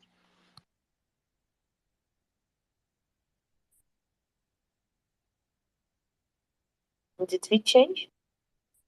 I think we changed. I think we are now more There's a knowledgeable. lot more synthetics than there were then, and I mean that was proven with the crypto market, in my opinion. They aren't falling like dominoes because they sold what was supposed to be a backed crypto that wasn't backed. And going into that subject, I was curious too, like, how does that work? Because now you got is it deep BlockFi or block whatever, that just announced their bankruptcy, and now they're suing Bankman-Fried and Alameda for shares that they were supposed to have as collateral. Now, does that mean they have to go back? They got to go on the market and get them shares in order to deliver with whatever liquidity they have? I mean, is that a thing? Yeah, my impression is, and I've only cursory scanned it, is that basically because now those shares are subject to a lawsuit, they're going to be locked up. So people that are expecting Hood to dump because those shares were going to be liquidated to pay for other liabilities, well, they're now going to be locked up. So, basically FTX creditors will be kind of screwed there until this gets resolved. But it's a very complicated mess because, whatever, Alameda bailed them out, and then they were lending back and forth with each other, and the collateral was the Hood shares. What this guy was doing was just nuts. So that's my understanding, though, is like, as a part of a lawsuit, they can't be liquidated. No, but my question is, if they get awarded by the courts, their rights to that contract equity value, can they be forced to use whatever liquidity they can pull out of them to deliver on that contract? Well, so here's it goes. So, okay, the court awards the shares to the BlockFi, and then BlockFi sells the shares to generate cash, and then they have to repay the loan that Alameda gave them. So it's kind of like, it's just a bizarre tangled weave. I mean, yeah, who gets to sell the shares is basically what it comes down to. Yeah, but since they never had the shares, they'd have to go out and get them first, right? No, the shares were with a subsidiary of FXT. The shares are there. There's 475 million of Hood shares with one of SBF's little side companies. That was the other thing. It's like, Alameda gave the loan, but the collateral, the shares were held in another company. So FTX like to make all these cute little tricks. So that complicates the legality of it as well. So, but FTX has the shares, physically have the shares right now. Yeah, and that's the equivalent of about 7.5% of all Robinhood shares. I think that's a really great point you guys bring up. We have a question here from Citizen. If we can, give him a moment. Citizen, if you want to go ahead with your question. Yeah, it's not more of a question, more of a comment, if you don't mind, if that's okay. Good evening to everyone. So Of course, I go kind ahead. I kind of agree with the conversation that's going on. See, a lot of people don't understand. We are dealing with predatory shorts, right? And these predatory shorts are used to driving stocks to one penny, i.e., Sears, KB Toy Store, Toys R Us, whatever you want to take. These zombie stocks Yep. that suddenly appear all of a sudden out of the blue when something happens and they run up, right? They run up to 100%. They're still alive, right? The equivalent that's changed so far is that you have a stock that has dedicated shareholders, right, who are not selling, right? So that completely changes the dynamics of the what's going on. So I believe, in my humble opinion, there will not be any RICO trials. There will not be any DOJ investigations. This play is purely and simply a leverage play, right? The market has to crash. And I'm not talking about equities. I'm talking about the bond market, the derivatives market, the housing market. It all has to crash in order for us to squeeze. It's just my opinion, but what do you guys think? This is just my opinion. Just because I spoke about the DOJ and the RICO, it's all background stuff. Chances of us hearing from that would only be if they got all the ducks lined up. When I talk about ducks lined up, what do I mean? That would be everybody accountable, everybody involved, everybody who has to stay safe out the firing line. So there's an awful lot that goes with that. A market crash is a catalyst, obviously. 2008 market crash was just the housing. That's what we were told, but at least we'll go by that for now. Have that as a given, so we don't get in a lengthy conversation. But it was an housing market crash, as you're quite right. 3.5 of the top areas within finance, 3.5 of them are going belly up. The leverage that's involved now, compared with 2008, is through the roof. Boss Blunts has spent a year or longer trying to get that out amongst people, and other people have said it at the same time or before or whatever. It's the message that's important. And the message is they're in far worse a position than they was. We also had COVID, which locked down the entire planet without a recession. We had 2009, the Fed printing money like you wouldn't believe. 80% of all US dollars exist today. You've got problems in China. You've got moves by Russia. You've got the Ukraine war. You've got £1.5 trillion put into the British market because we are told that it was to prop up the pensions. The pensions would have gone bankrupt. I don't buy that. I buy that as a liquidity issue. I buy that they couldn't come to the UK people and tell everybody in the UK, because we do remember. We remember 2008. We remember 12 years of austerity. We remember cutbacks and pay rise freezes and everything else that goes with it, why they all got richer. They couldn't come out and tell the British public that they were going to put £1.5 trillion into a stock market. Now, their reasons are their reasons. I believe it was all smoke screens. I believe they bought Truss in and announced a mini budget because they had no choice. They had no choice because they daren't come and tell us. And the UK didn't want to be the ones to go first. China don't want to be the ones to go first. Russia doesn't. America doesn't. Nobody does. Because I think they all realise one way or another, they're all tied in a global web that starts with somebody or a few people at the very top, and has spread that web right around the world where they control everything from wars to what we eat, the illnesses we get, the medication that we need. They control everything. So a market What do you crash think, is a Peter? leveler. Sorry, bud. What are your thoughts on this, Peter? Yeah, no, just on the DOJ. Now, like the investigation was announced last November, so a year ago. So people going, well, there's nothing going to happen. The two things to consider. First, I think the lead investigator on that file left the DOJ in March or something, so that they had to basically start from scratch. But they had been issuing subpoenas even before that was announced, like in October. In September 2021, they had started subpoenas. So it wasn't like it came out of nowhere. And someone pointed out to me last year when this was all coming out, they said, look, they would not commit the resources to do this unless they thought they had some juice behind it. They the DOJ's out there for, they want to basically, take trophies. So they're not going to go pursue a non-existent case. The other thing is, we haven't heard anything until late summer when it's like, oh, the DOJ is looking at short selling of large corporations like Amazon. So you don't expand an investigation if you didn't find something in the smaller stocks that you're looking at. So again, I think as Wolfie sort of alluded to, you find one thing, you discover another. You can't just finish the thing when you got little threads that are still dangling. You got to go after all the threads, and that's the unfortunate part. It does take time, and so people that always trash the DOJ, it's like, well, again, they wouldn't put in this effort. It's a question of how much effort they're putting into. But I think the thing's still ongoing, and I don't think they're going to give up. And I think at some point it will be interesting to find out who they're going to take down.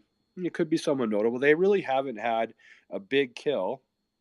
They had Michael Milken in the late 80s, of course, but or 90s, but then they had I can't remember the guy's name.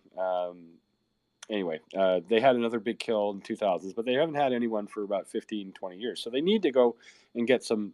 They need to do something here. If they're proving, we're cleaning up things, they need to take out a big tiger. They can't. I'm not alluding to tiger funds, but you never know. So in terms of the interest rate stuff, like interestingly enough, the UK announced today, Bank of England saying they're going to start selling some of the bonds they bought in the emergency process. Well, we'll see how well that carries off. It's interesting, like in the 10-year treasuries come off from like the danger levels of 430, wherever it was, down to 360 now, the last few months, especially since the last US CPI number came out. All thinking, the Fed is close to being done.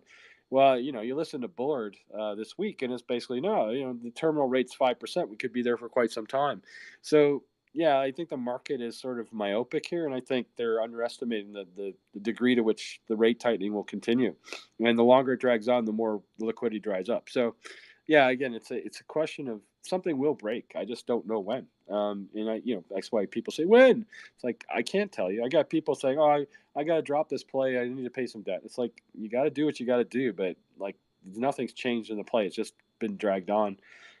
But yeah, liquidity in the bond market is definitely key to it, and inflation is not going to go away despite what people hope. When you talk about a rail strike in the U.S., that'll just aggravate supply chain issues again.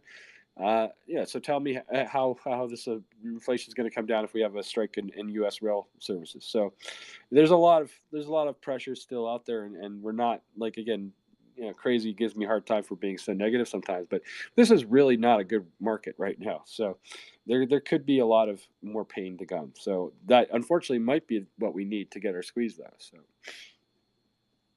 I just wanted to add Great to point. Go that. ahead, Matt. I have a theory too, like with the Federal Reserve and liquidity that they've been giving to banks. And obviously last year when they should have been raising rates and quantitative tightening, they didn't. And going into December, they still didn't. And I think a lot of that, they actually ended up injecting more in that first, last couple months of last year and the first couple months of this year. And I think it was them crutching the banks because they had their biannual audits for the big banks coming out for that end of year, for that yearly report. And it wasn't until after, all the reports come out, because I don't think that they could have survived having to tell everybody that every major U.S. bank in the U.S. failed their risk management threshold test. So I think that now they're trying to start to tighten, do quantitative tightening, take that liquidity out of the markets, but from the banks. But at the same time, like the amount that what we got as high as 2.3 trillion, now we're sitting at like 2.066 or something, and it's like, and at the same time, their spending bills are just pumping more cash to the banks anyhow. So it's like, are they going after them? Or are they trying to save them? Or, what's their mindset behind that? Or is it just a lot of different players with a lot of different ideas? Some are trying to help them and some are trying to bury them. Just to finish that off, the DOJ side of things, who do you think is going to announce a scapegoat the day after the final whistle? Think the SEC are going to, or the DTCC? Think someone in Congress is finally going to find some balls to stand up and say, yeah, it was them. You need the DOJ and you need the RICO used to put pressure on the banks. So not all the banks are going to go overnight. Not all the hedge funds, not all the prime brokers. But I do fully expect this time around, with the light that you shine, all of us shine, with the people that will be waking up to the pain that they created again, will demand answers. And there's 5 to 10 million that can point them in the right direction. They need that DOJ investigation, because at some stage they're going to have to answer questions. They're going to have people accountable. It's not going to be strippers with ninja loans that have got houses and a condo. It's not going to be like Buffett being wheeled out again, telling everyone that we shouldn't have had the mortgages. We didn't come up with ninja loans. They did, because they were can kicking. They did because they'd run out of people for the AAA ratings. They did this. And they're doing it again, but they're doing it everywhere. Because 2008 to 2012, the US government bottled it. They allowed them to think they were untouchable. Too big to fail. Too big to fail is 250 years old. It's not from 2008. It's how the big money works. So the DOJ is something that's going to have to be respectable the day after we're proven correct. Because you can't hide 100 trillion that was robbed by 2009, and nobody suddenly found God and decided there was a better way of living. So they'd have carried on. It would have got worse. It would have got bigger. 250 trillion worldwide, 100 trillion by 2009. It's only got bigger. And when you look at the leverage and the can kicking, when you look at the Fed printing, they're not doing that to hurt us. They're doing it to save them. Because the minute this goes, it's going to be catastrophic. It's going to be like nothing any of us ever want to happen. We're the cure. We're not the cause. We're shining a light, which is why the DOJ, when all this happens, will have people to hold accountable. They have to. We will demand it. People will demand it. People losing their houses are going to demand it. People split up from their family are going to demand it. People who don't survive won't be here, and I'll demand it for them. The DOJ you can look at wherever you like.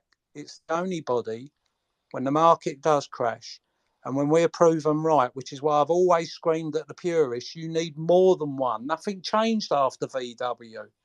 Nothing changed in the 1901 when the railway squeezed to $1,000.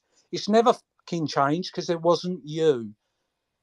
We weren't here. We didn't know. We weren't loud. We didn't shine the light. Now we do.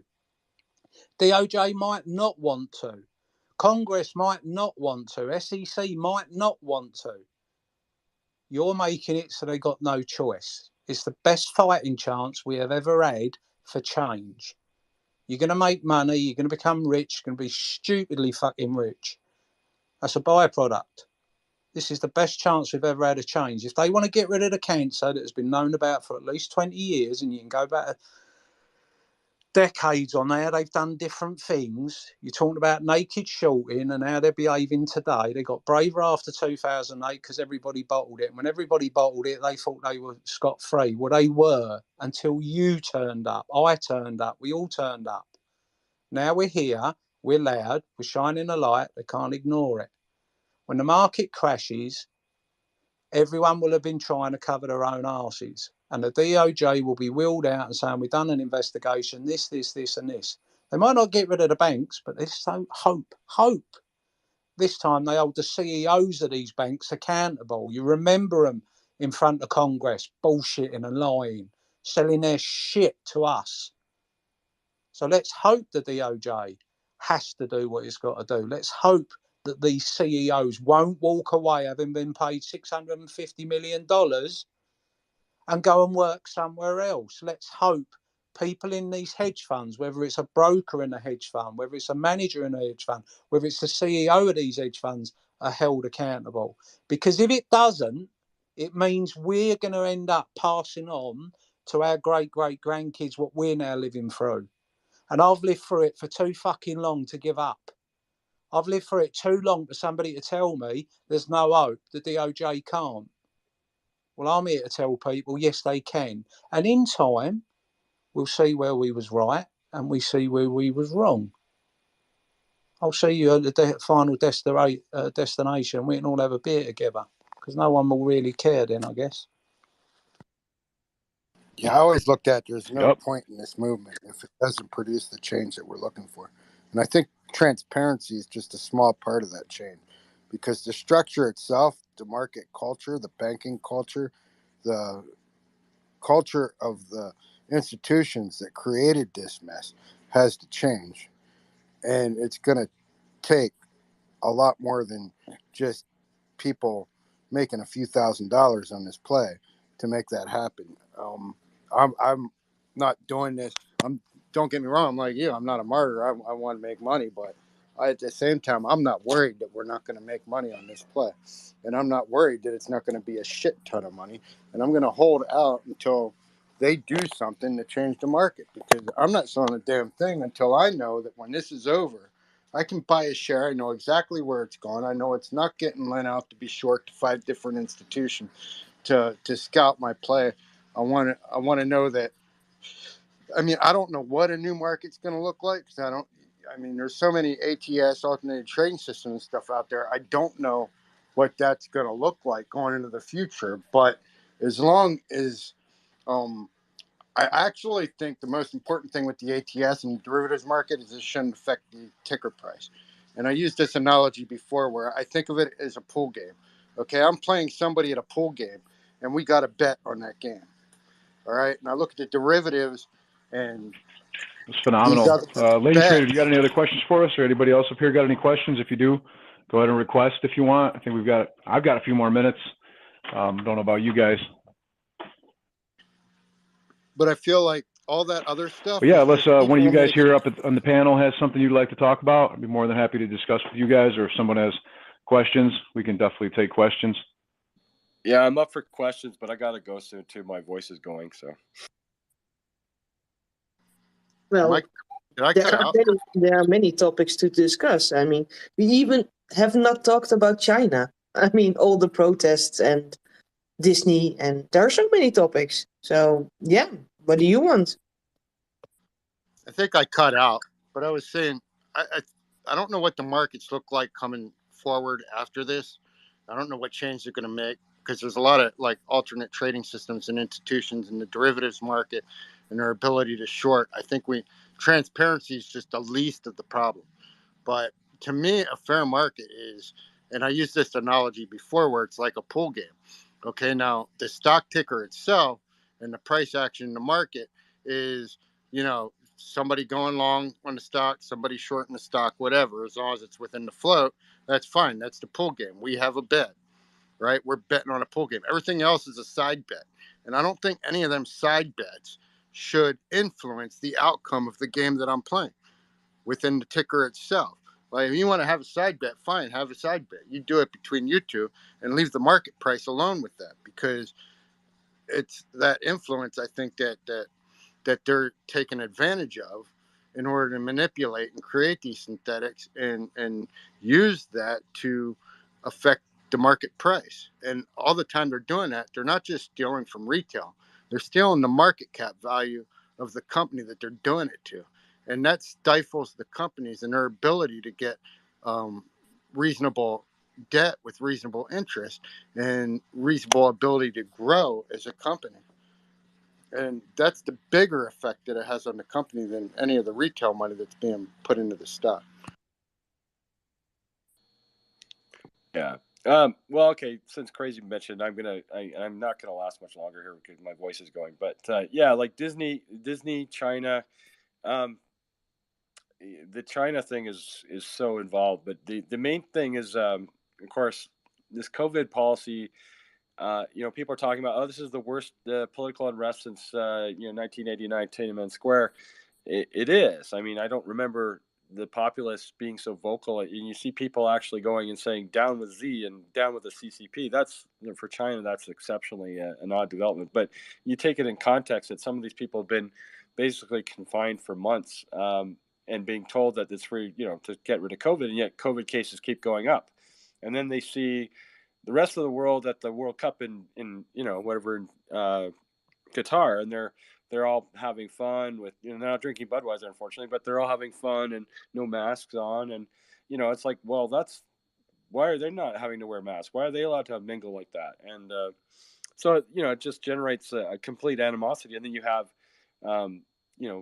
fires killing quarantined people, and the fire trucks can't even get close enough to put out the fire. So it's like, it's one thing after another, and I think they're just had a shock. But the other thing is the COVID policy is economically, it has been damaging to the Chinese economy. And I did a deep delve on a previous SpaceCall with Crazy, and I won't go into it here, but there's a lot of ticking time bombs in the Chinese economy. The most salient one, though, is, of course, the U.S. basically restricting the ability for China to get new chip tech. Sorry.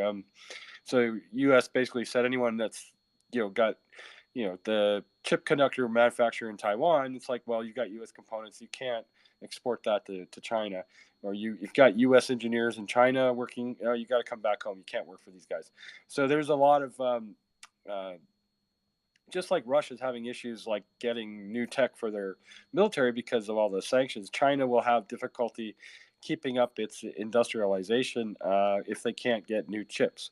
So, but I mean, there's all the demographic issues there as well. But for the time being, the main issue right now, of course, is this COVID policy is killing domestic growth, and so the leadership is understood. They want to relax the policy, but then on the other hand, if COVID cases are going up, now they're countering. Oh, I guess COVID zero is not so bad. COVID's just a case of the flu.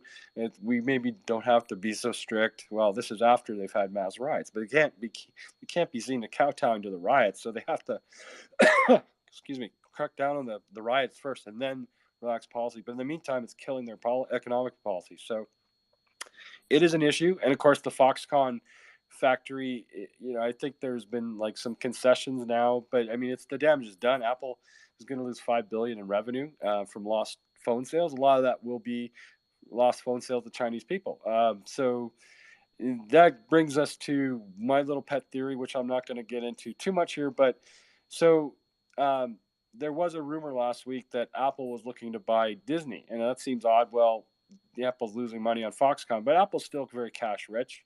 And meanwhile, Disney, of course, has been populated by the Twitter community here as being, Disney could buy AMC, or Disney's going to do a partnership with AMC. There still might be that the case. When Bob Iger was reappointed, I thought, well, he's a deal maker. Anything's possible. And of course, Adam Aaron was excited. Bob Chapek, the previous CEO, was a cost cutter and didn't really care about the theatrical side as much. He came from the parks. So insofar as Iger's back and he's a film guy, that could be good for AMC. But the bigger issue is like the whole incident of Bob Chapek being let go. He was let go without cause, which means he'll get a $23 million package. He was let go, after being given a 3-year contract in June, basically, and then he got authority to fire some of old Iger's people in July. So it's like the board had backed him as early, and again, the annual report was terrible, but, this was known ahead. It's not like he delivers the results and then they fire him. It's like, it was bad. And maybe the share price went down and there were shareholders that were calling into the board. It's possible that's what caused the firing, but it's kind of still very odd. And again, everyone I've read in as an expert in the industry is saying, yeah, it was odd. It raised a lot of eyebrows.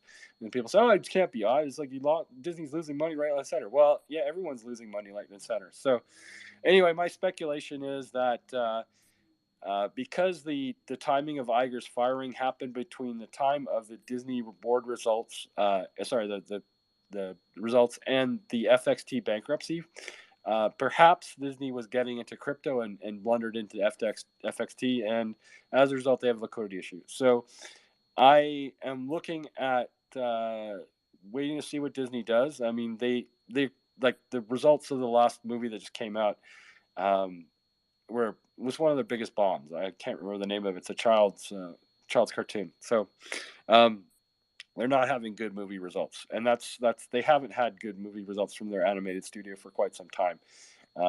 And anyway, it's like they're bleeding money, and if they did get tied up in FXT, they really will need a cash infusion. So the speculation is if Apple doesn't buy all of Disney, which would be very expensive, they might buy portions of it, and so Iger might be the guy to bring back and facilitate that kind of deal. So anyway, I'm very curious to see what happens with those two companies, and I'm watching their stock prices on both to see if I get any clue from that. But yeah, Iger's got a 2-year contract. The interesting thing was Iger had presidential aspirations. He basically is a political animal. He sided with the Democrats because that's what Hollywood people did. So he had connections with if Disney were to get involved with FXT, that would make sense because again, Iger was courting the Democratic viewpoint. So anyway, it's a very convoluted conspiracy theory, but it's actually one that makes a lot of sense to me. So I'm watching it. Anyway, that's all I got to say about that, and I'm probably done for the day. Thanks, guys. Get well, Peter. Get well. Hope you're feeling well very soon. Thank you, my lady. Marcel, Wolfie, and Matt, do you have topics you want to address, or do you want to leave, or do you want to see the comments? What do you want? If anybody has questions, we can take them. But one thing I wanted to mention real quick is there's breaking news here from Reuters. They posted it up yesterday. It appears that one of the co-founders of Apollo Global Management, a venture capital firm, was sued on Monday by a woman who said he raped her 2 decades ago in Jeffrey Epstein's Manhattan mansion. I don't want to bring, I don't want to bring up such a sensitive subject other than for the fact to tell people that this is an allegation. I don't know if it's true or not, obviously, but these are the kinds of people that we're dealing with here. We're dealing with the world's richest billionaires that all collude with each other. And the only way that people are ever going to succeed, in my opinion, is to do what we do best as retail investors, and that's buy and hold. And of course, that's not financial advice. That's just my opinion. Yeah, I'll jump in, and I shouldn't hurt my voice here, but I'll add some color to that. So Leon Black is the guy. He before he was at Apollo, he worked at Michael Milken's firm. So he was a Michael Milken's main lieutenant. So he knew all Michael Milken's dirty laundry. As the stuff on Bigham's page will indicate, like there's a whole and contrived story where Michael Milken had ties to the mob, which I believe. So Leon Black, and also Leon Black paid Epstein millions of dollars for tax advice. So there's a convoluted trail here, but yeah, like I'm not losing any sleep over this guy. If he gets sued, he probably deserves it. But again, that's my personal opinion. I have no factual evidence there. But it's not surprising. I mean, there's a whole list of rogues gallery involved in this, and yeah, these are not people, like, again, even Bill Quang claimed to be a churchgoer, and yet look what he did. So these are not people that you really can expect to do the right thing, unfortunately. So I'll leave it at that.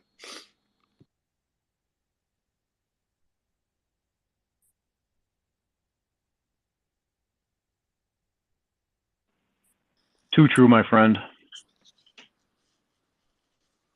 Unless there's anything specific for nobody from the UK, I'll finish with a chat, and then I'll need to get some sleep. I'm up early in the morning. Yeah, I think it's been a great conversation. I'm not seeing any hands raised right now I'm also not a co-host anymore since I had to drop out briefly. But Lady, if you see anybody that has any questions, by all means.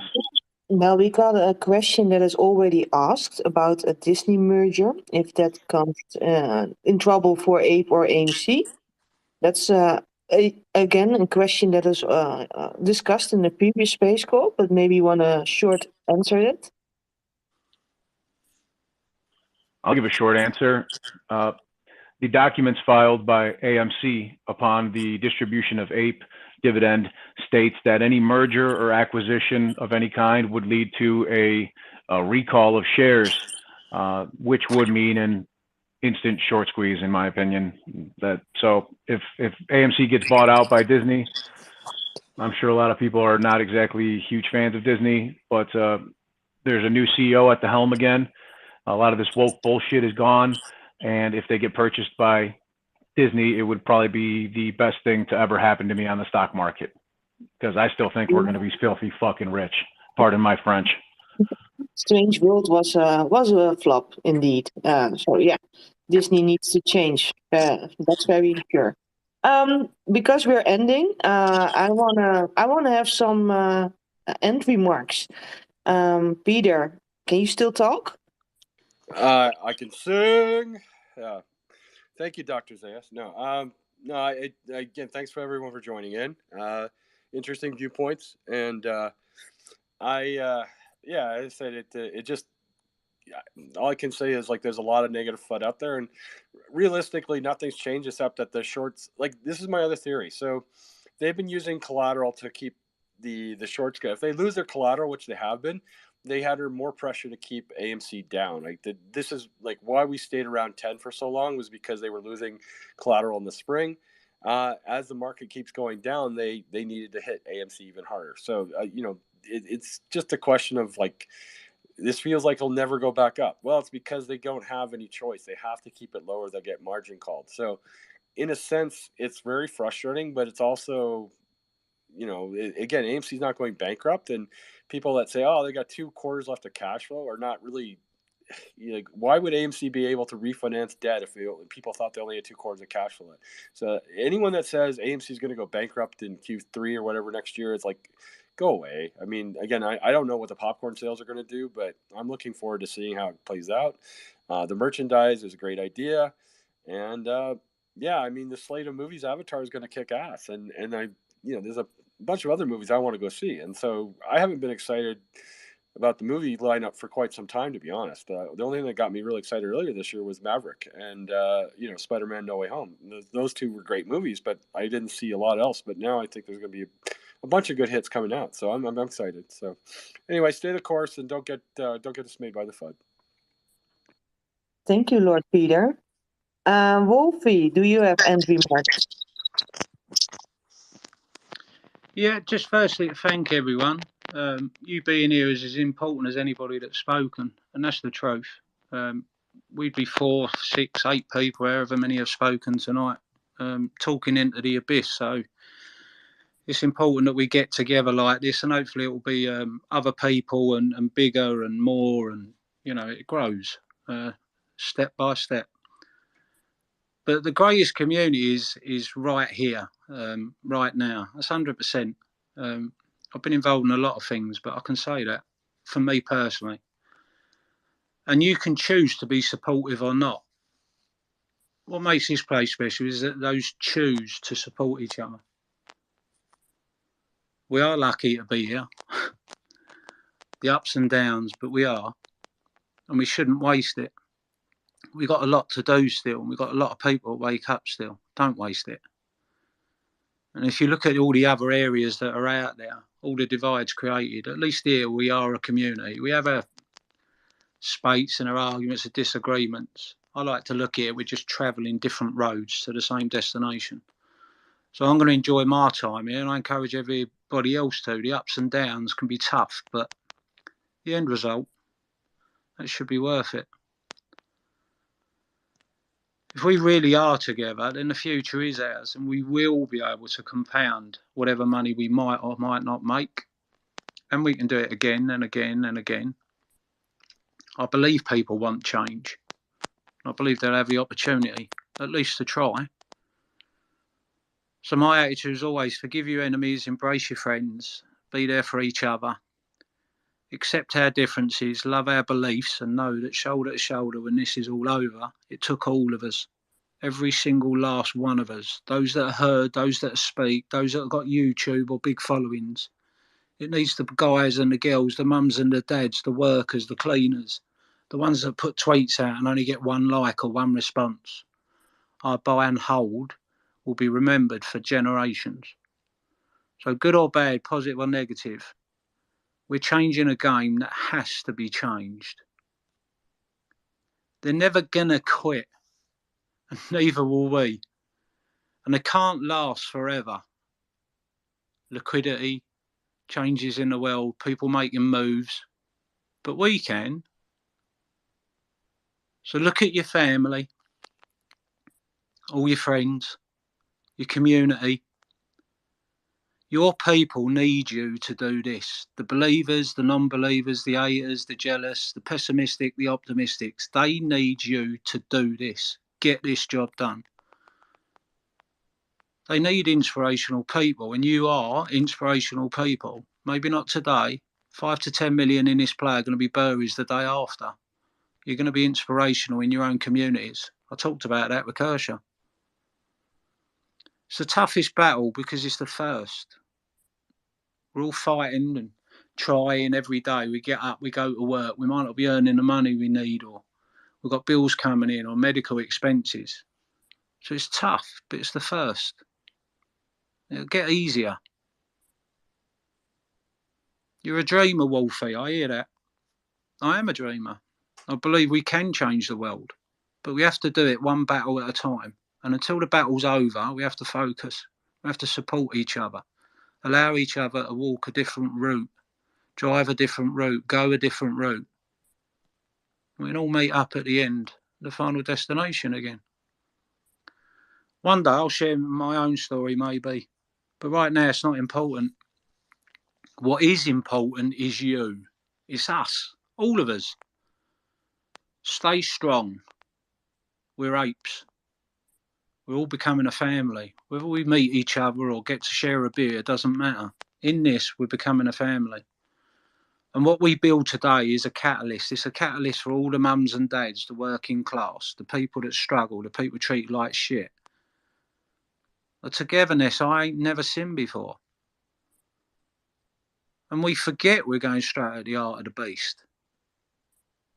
Today we are a few, but we are from the 99%, and we don't quit. And we genuinely win very few battles up against these 1%ers. I'm up for it. I know you are. I'm sure you are. I need to believe that you are. Can you last? Can you take every step together, knowing we're in it together? I 100% can. I believe you can. We all can. These ain't just words. I speak from experience. I speak from winning against all the odds. I've never seen a stronger collection of people, all ages, across the world, uniting to fight against all that needs fighting. Corruption, manipulation, taking us for granted, treating us like shite. Like we're idiots with dumb money. We're a glimpse of the future, and in truth, if change is going to happen, you really all got to contribute to the very best that you can be for the very best chance I've ever seen. And I've been looking for a long time. I've been fighting one way or another for a long time. This is our best chance I've seen for a long time, if not ever. And I don't think together we can fail. I believe that. In my heart, I believe that. I think as long as we rely on each other, as long as we rely on the DD we've done ourselves, as long as we rely on the truth getting out there, and as long as we look at the end destination, and if it's uphill, downhill, windy roads, we just carry on. One step. One more step. One more step. So you're all on the finish line. Thank you, everyone, for tonight. I appreciate it. Thank you, Wolfie. Thank you. Matt, do you have an entry mark? Well, it's tough to follow you, Wolfie, when you put out that kind of. I know. I'm happy I'm not after him, but I choose you. I'm sorry. But, no, you're 100%. Wolfie's dead on. I mean, all these trivials that are created amongst the community, and I've seen it cycle so many times where we don't even remember the things that were going on in the community in January, February, or March. And it's always going to be the next thing. It's always going to be the next FUD that everybody's on everybody about because everybody's got different opinions. And, 2-3 months from now, next month, next week, it'll be the next thing. But we've always managed to work our way through it. And like you said, it's one step forward. If you ever, I couldn't even imagine to think all the different things that we've been through, at least since March of 21, since I've been in this play. Like, we thought we seen it all, and they come out with something else. And the amount of DD that comes in, unwinds that, exposes it, brings out the truth for what it is. And it's a combination of everybody's efforts. One person puts one thing out, and 10 other people jump on that and start looking. And just when you think you found it all, somebody pops something up there, and you're like, holy crap. I mean, if you told me that we were going to, the entire crypto market was going to crash 6 months ago in 6 months, and that FTX, which name is on all these sports stadiums and all that, was a fraud and a manipulation and possibly a place to hide naked swaps from the market into an unregulated, intransparent crypto market with the centralized system that of these basically banks, because that's what these exchanges are. They're just centralized banks for crypto. It's not the blockchain. It's not. It's them controlling the flow of money. And just looking at everything that we've been through in 2 years, I mean, there's always going to be the next thing, but we always get through it. So one step forward, like Wolfie said, and believe that I'm holding it for you and you're holding it for me, and that's what apes do. And I think that's about all I have. Thank you, Matt. Marcel, That was great. I want to hear, of course, your how do I call that? Your amazing quote about how we're gonna be rich. Can you say that one more time? I don't know if I could say it again, but I will say this. I think very few people, no offense to those that didn't, but I saw this shit coming, and I've seen it coming from a mile away. Since I first got into AMC and GameStop, I realized that the only way that this is going to happen is when the entire financial market collapses, because they're so ridiculously fucking over leveraged. There is no doubt in my mind that crypto and equities and bond and real estate and even the used car market and the fucking RV market, they're all going to crash. People didn't believe me last year and at the beginning of this year when I said AMC was going back down towards $8 to $10. People thought I was a fucking shill because I said it. Hey, that doesn't mean I sold my fucking shares or I sold my contracts. It just means I called it as I see it, and that's it. I'm not going to sell my shares now, even if I think AMC or APE might go down a little bit, because I don't want to miss this fucking train. I don't know if I sell today because I'm thinking it's going to go back down a little bit further. If we don't start running tomorrow, and I could seriously hurt my position, but that's just me. No matter what, everything that these guys and ladies have said so far has been on fucking point. And that being said, I truly think that we're going to be lavishly, fabulously, ridiculously, generationally wealthy if you're properly hedged. But it just doesn't quite sound as good as we're going to be so motherfucking rich, because that's how I feel. And I've got massive amounts of money riding on that. And I'm one to pivot. You know, I was trading crypto before this, before I came into AMC, and I was enjoying the volatility and I was loving the hell out of it. And I was appreciating day trading. But now I've been buying and holding AMC and GameStop, MMAT, BBIG, Sundial, Tilray, lots of meme stocks, particularly my favorite, AMC, because it is the biggest danger to the solvency of these short hedge funds and over leveraged players and ISDA players and prime brokers and banks and hedge funds and family offices and shorts, plain and simple. So because of that, I'm not fucking leaving. We're here to fucking stay. Retail, we are the whale. We're the whale now, in the words of my man Wolfie over here. Have a great day, everybody. I wish you peace and wealth. We're going to be rich as fuck. You almost fooled me. I was thinking you were not going to say it because maybe your daughter is around. I don't know. So thank you for saying that. I was almost scared. I almost had concerns. Thank you all for joining. And yeah, enjoy the ride, I would say. And next Thursday, so in 2 days, I will hold a space call about the Great Reset with Rafiki and Edward. If you want to join as a speaker, DM me, and I will make a space call event for that. It's about Great Reset and conspiracies and etc. I think Average Ape just joined. Hello. You're a little bit late to the party, I have to say, but maybe you can join Thursday and then share your DD. Average Ape, are you there?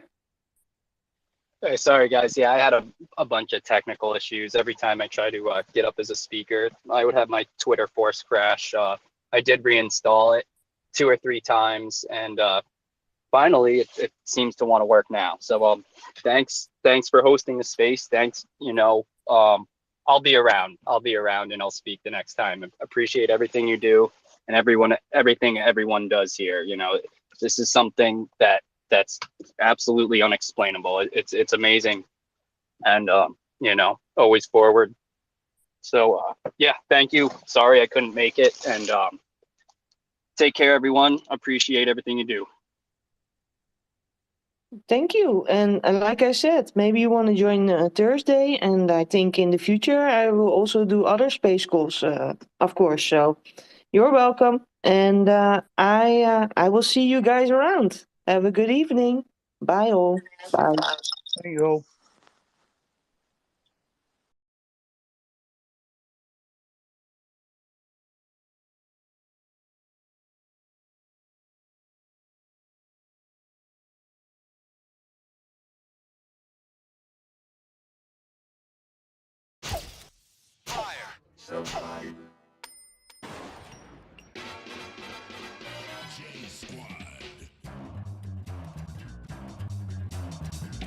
Gonna be so goddamn rich. I think it's time to blow this thing. Get everybody in the stuff together. Okay, 3, 2, 1, let's go. Gonna be fucking rich. I want my fucking money.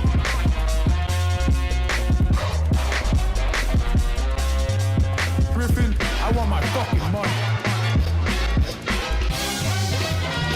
motherfucker.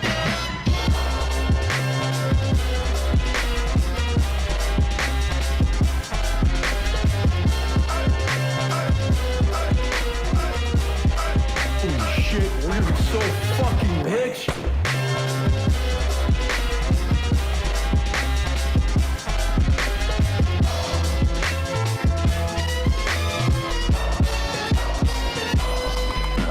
Damn it, we're gonna be so fucking rich.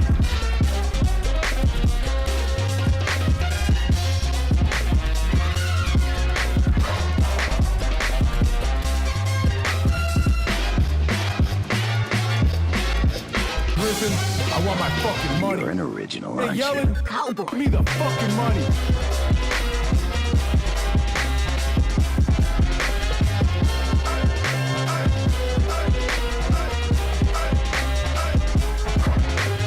Get the goddamn money printer out.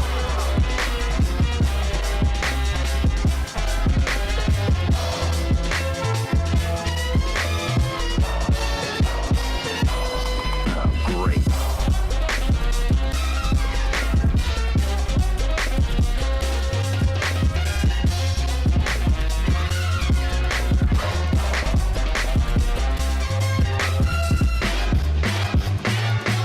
The bounty letter.